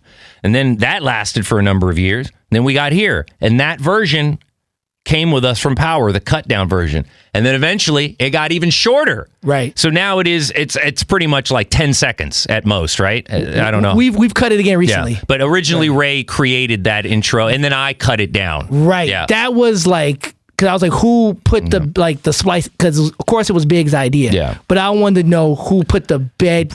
Ray was the originator for sure. He couldn't remember. I just edited the phone taps themselves. He couldn't remember if it was you or Ray that did it. So that solves that mystery. Essentially, I guess it's like both of us in a way, because Ray contributed the intro production himself. And I contributed. I was learning how to edit phone taps because I had to have Jason hold my hand at the beginning. I had to have somebody from the show sit with me to edit the phone tap because I was always so scared to cut something out that they would have wanted in there. And back then, we could make the phone taps like 3 minutes long, maybe even longer. I think it was like 3 minutes was the max.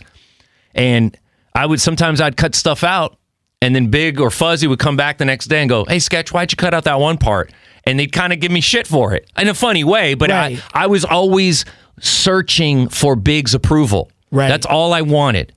Nobody else mattered in the show. Well, Jason, obviously, but nobody around the station, none of their input counted as much as Big and Jason. And as long as those two guys were like, "This is fucking fire," then my job was done. But the moment I heard anything, "Hey, Sketch, that sound effect was too loud," or "You used it too many times," or whatever, I'm just like, I hated that feeling. Now I'm at a place like you. Like now, after all these decades of editing phone taps, like 1,700 phone taps, right? And I didn't cut them all. There was Johnny, there was Edgar, there was Rick, there was other guys in Marco. I'm not the only phone tap editor, but I'm the longest phone tap editor. Right? And those, the amount of phone taps that I've done, just like you, have gotten me to a place now where they don't need to hold my hand. They stopped holding my hand years and years ago, back at Power. They trust you. But they trust me so much. Big trust me so much that they send me the raw audio. You'll send me the raw audio phone tap, the George Lopez phone tap, and I'll cut like 4 or 5 different versions of it, send them all back to J-Rye, and take your pick. Eventually, we'll start with the longer version, and then eventually we'll work our way to the shorter version. And but Big is at a place now where he knows, he goes, "I don't even have to preview the phone tap because I know you edited it, and I know it's all I have to do is push play." And that, to me, is like it's like winning an Oscar or a Grammy or a fucking Golden Globe. And to your point about that approval from Big, it comes from a place of respect. You know, we like at this point, especially everybody works on the show. We grew up listening to the show. We respect Big as a man. We respect him, you know, his legacy. So we want to come through for him. Yeah. We want to come through for him. So I think that's why a lot of us, you know, we work the way we do, because we don't want to be the team that dropped the ball on a legacy show like this. Exactly. And, you know, and disappoint Big, because we know he's entrusted us with this is his baby. Yeah. You know what I mean? And his brand and his legacy. So out of respect, you know, we want to come through for him. So it's not a matter of seeking approval. I don't think it's more of like, to me, I never want to disappoint someone I respect. Mm-hmm. That's people, you know, like people gonna have their opinions or whatever, but people that you respect and they respect you, you want to come through for them. Yeah. You know what I mean? So I think that's a lot of it, because, you know, we're a team that runs on respect. Yeah. And we know that's the captain. Yeah. So, you know, we want to come through for the captain. He trusts us, man. It's a level of trust, a trust that I have broken many a time. He still loves you, man. I know. And I ask. You've known him longer than anybody in this room, bro. Yeah. I mean, I have since I was 12 years old, man. That supersedes any radio relationship. No, we're family for sure, but there's still that level of like, I still seek his approval. I still seek that big brother validation. And I know it's because my dad took off when I was young and he didn't know his dad. So we have that in common. Ray, same thing. Jason, same thing. Fuzzy, same thing. We all had that in common when we worked together. And they were like my brothers and even like kind of like my dads, you know, in a way, especially like Jason and Big. I would say even Jason more so. He's more of like the dad figure. I get definitely. You know? Definitely can see but yeah, they're all like my big brothers, and I've never sought approval from other grown men as much as I've sought approval from those two guys. And yeah, it's all because of them that this whole trajectory of my path in radio and production has been able to excel to a level that I couldn't possibly imagine. I know it's just getting better, But it all spawns from that source of Big, and from our days going to the Teen Center when he DJ at the Teen Center off Overland and the Veterans Park off Overland and Culver Boulevard. Man. And DJ Ray was there, and Big would let me carry his crates of records, and I'd go to Mighty Mart and get him snacks and shit. I was like their roadie. I was like their intern. Right, you got to carry the records and the whole thing. I didn't have to. I wanted to. They didn't ask me. In fact, they would try to shoo me away. Like, well, man, here comes Chris again. Here comes Chris. And I'm like, hey, can I do this? Can I do that? And Big's like, man, sketch. Or I wasn't sketching. Chris, can you just, go over there? But he didn't tell you to completely go. No, and that was his tough love. And then eventually he let me in. It took me forever to get into Power. But I got into radio because he was in radio. I got into Groove Radio because he was in radio. I tried to emulate Big. I tried to emulate everything he did. And eventually, my time, just like you, came where Big called me and offered me a position in production at Power in 1998. Man. And it changed my entire life, dude. I got a question for you to close this, man. Go ahead. You're the watcher, to put in Marvel terms of the neighborhood. To you, what is the defining legacy of the show at this point, man? Like, you've seen all the iterations. You've seen classic interviews. Oh. You've seen the switch of stations, which was a big deal. I got it. Like, I can answer that in so many words. I mean, there's so many levels to the Big Boys neighborhood legacy. But I would say, like you pointed out, the interviews, the exclusive, before the internet was... The YouTube was the place to see the newest music or hear it. Big would drop exclusives, right? Especially when he was on in the afternoon and he did Break the Crate or Break It or Crate It. I forgot. Rap Attack is what it was called. And they'd play 2 records, and then the callers would call into vote which one was the best one. And they played the scratch sound effect. That was so fucking dope. And that was part of the legacy to me. His breaking artists and...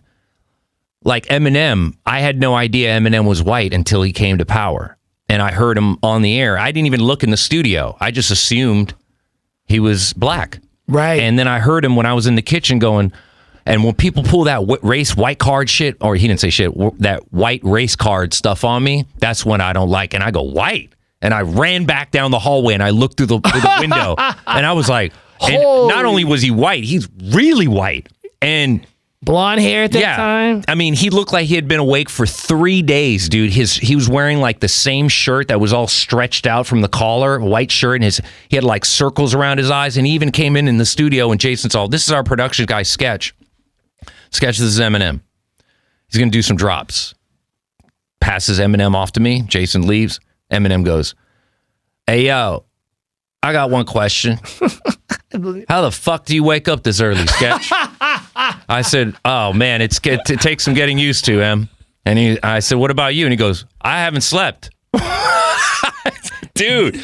And the impersonation is on point. Ayo. And I was like, dude. And that to me was one of the most profound guest celebrity artists that came in that I like immediately connected to and learned so much about hip hop.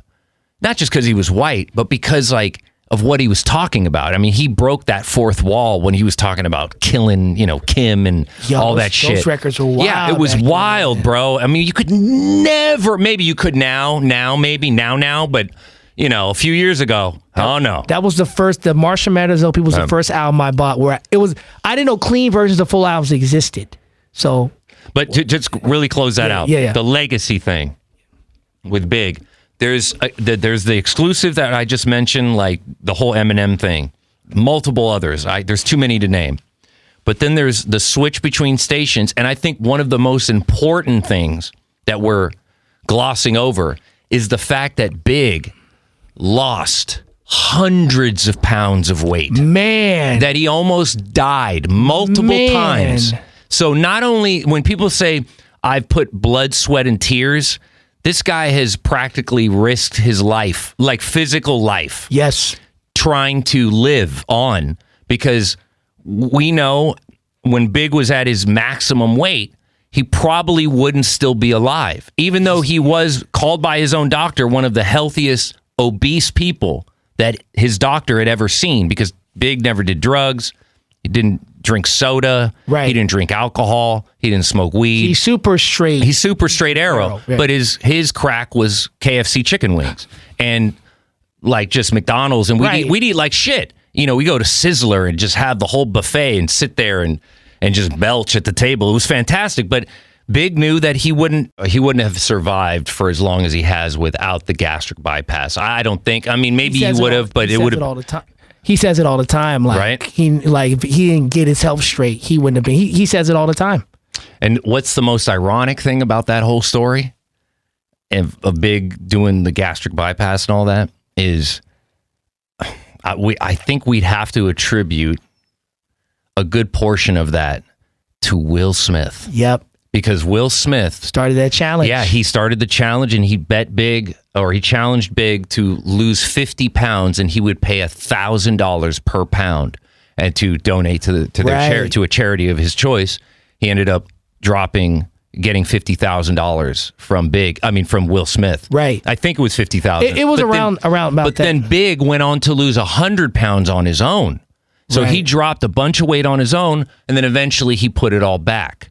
Right. That's when he needed the gastric bypass. It's all in his book. And XL Life, saying Big at half the size. And also, you should definitely listen to Sketch's episode with Big, because you guys went in depth about that whole surgery and how things went left. Yeah, man. It went real left. He dreamt that he was at a Tupac and Biggie concert, and he knew that he was on it. That's like his white light at the end of the tunnel. He knew if he went further into that concert, that was it. And he was like, I'm not ready. And then he came back. I mean, he's had a few close calls, man. And it's wild because he doesn't really talk about that much anymore. Yeah, obviously that was a different chapter in his life. But there's so many sequence of events that had to have occurred in the way that they occurred, the order, in order for you and I to be doing this podcast right now. And that gastric bypass surgery is one of those contributing factors to this podcast, to you being here, to all of it. The butterfly effect is real. It's wild, dude. It's real. It's just so crazy. All right, man, we got to wrap this up. We talked like 3 hours, like more. 3.5. So, is that a record? It's longest I went was with Eric Chase on his podcast episode. It was about 3 hours. I knew eventually when we did the sit down, it was going to break that record. I knew. Yeah, it's just a conversation. We're reliving. We're experiencing. We're sharing our stories of knowledge and experience, man. And I appreciate you even taking the immense amount of time doing this with me and waiting, all day for me to get off from iHeart, my shift at iHeart. Bro, we both had a bunch of things going on. Yeah. So to close it out, Sketch, love you, brother. Love you. Thank you for opening the door, opening the window, letting me to come into the back door and be a part of this amazing legacy.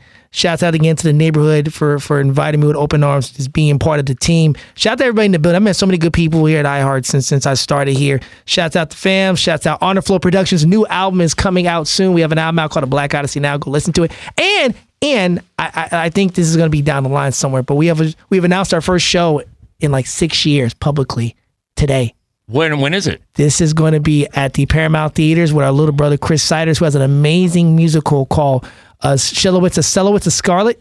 Silhouettes of Scarlet, and it's literally a hip hop musical that merges film, theater, and music. It's based on his life. He's gone through a lot in the last couple of years. His father passing, him almost dying from COVID, relationship, like being an artist, like it's an amazing show. It's a whole experience. It's a whole experience. Like I'm not even over exaggerating that. And Honor Flow Productions is opening it. We have a lot of big names that are a part of it. I can't speak on mic about it yet. Not yet. Paramount Theater. Next, coming up in May, we're gonna be doing some new music and some joints that you do know. But the record is on the way. Nice. There's a lot of cool things, man. Like, give out your socials. Okay, so Instagram at the Old Soul, HFP, Soul, SOUL, letter H, letter F, letter P. Honor Flow Productions on Instagram as well, honorflowproductions.com. If you don't remember that, it's honor, like having honor flow, going with the flow, productions with an S.com. If you don't remember that, just remember the website, man, honorflowproductions.com. We're all over the place. We out and here, just man. Follow at Big Boy's Neighborhood. You'll see Chuck all over the place posted there too, in case you need to get to him. Of course. Follow the neighborhood. If you're listening to this podcast not tapped into the neighborhood, we got a problem already. Right. You need to be. You shouldn't already. be listening. Off top. Exactly. Off top. Shame Chuck, on you. the old soul, Chuck Nunley, my brother, my friend, Sketch-O-Matic. my confidant, because you've heard a lot of my venting. Hey, man. And I appreciate you always lending me your ear and letting me. That's what we're here for. Yeah, man. You're good at talking me off the ledge, bro. I'll tell you, man. There's so many times where I'm so irate about shit, and then I call you and you listen, and it always helps me feel better, bro. And in a way, you're like a therapist to me. I appreciate that, man. I try to look. You're good people, Sketch, and extremely talented at what you do. And I try to pass that along to other folks. Is be like, we all have our moments. We all have our moments, and we all need to let it out somewhere. Yeah. So I understand, man. I have my rants too. So thank you to the people who listen to my rants. Yeah. And I feel like this is me paying it forward. Thank you, bro. I got to keep the energy in the world, bro. Do you do therapy at all? I do not. Okay. We're going to get on the next episode. I want to talk about therapy. I'm thinking about getting into it. But it's just so expensive. In terms of getting into therapy or like giving advice therapy? No, I mean getting into therapy, like going to a shrink and there's nothing wrong with that. I want to do it. I need to check under the old O-Matic hood. There's a lot of pre-programmed wiring that needs to be reset, bro. There's nothing wrong with that, But we're going to get on that in part 2, bro. But again, thank you so much. Thank you, Chuck Sketch. the old soul. Love you, man. Slow clap salutes. Love you too, Sketch. There it is. Oh, good for you. And how was it? The Sketch-O-Matic Show. Hey, too much information and shit, man. Shut your mouth, essay.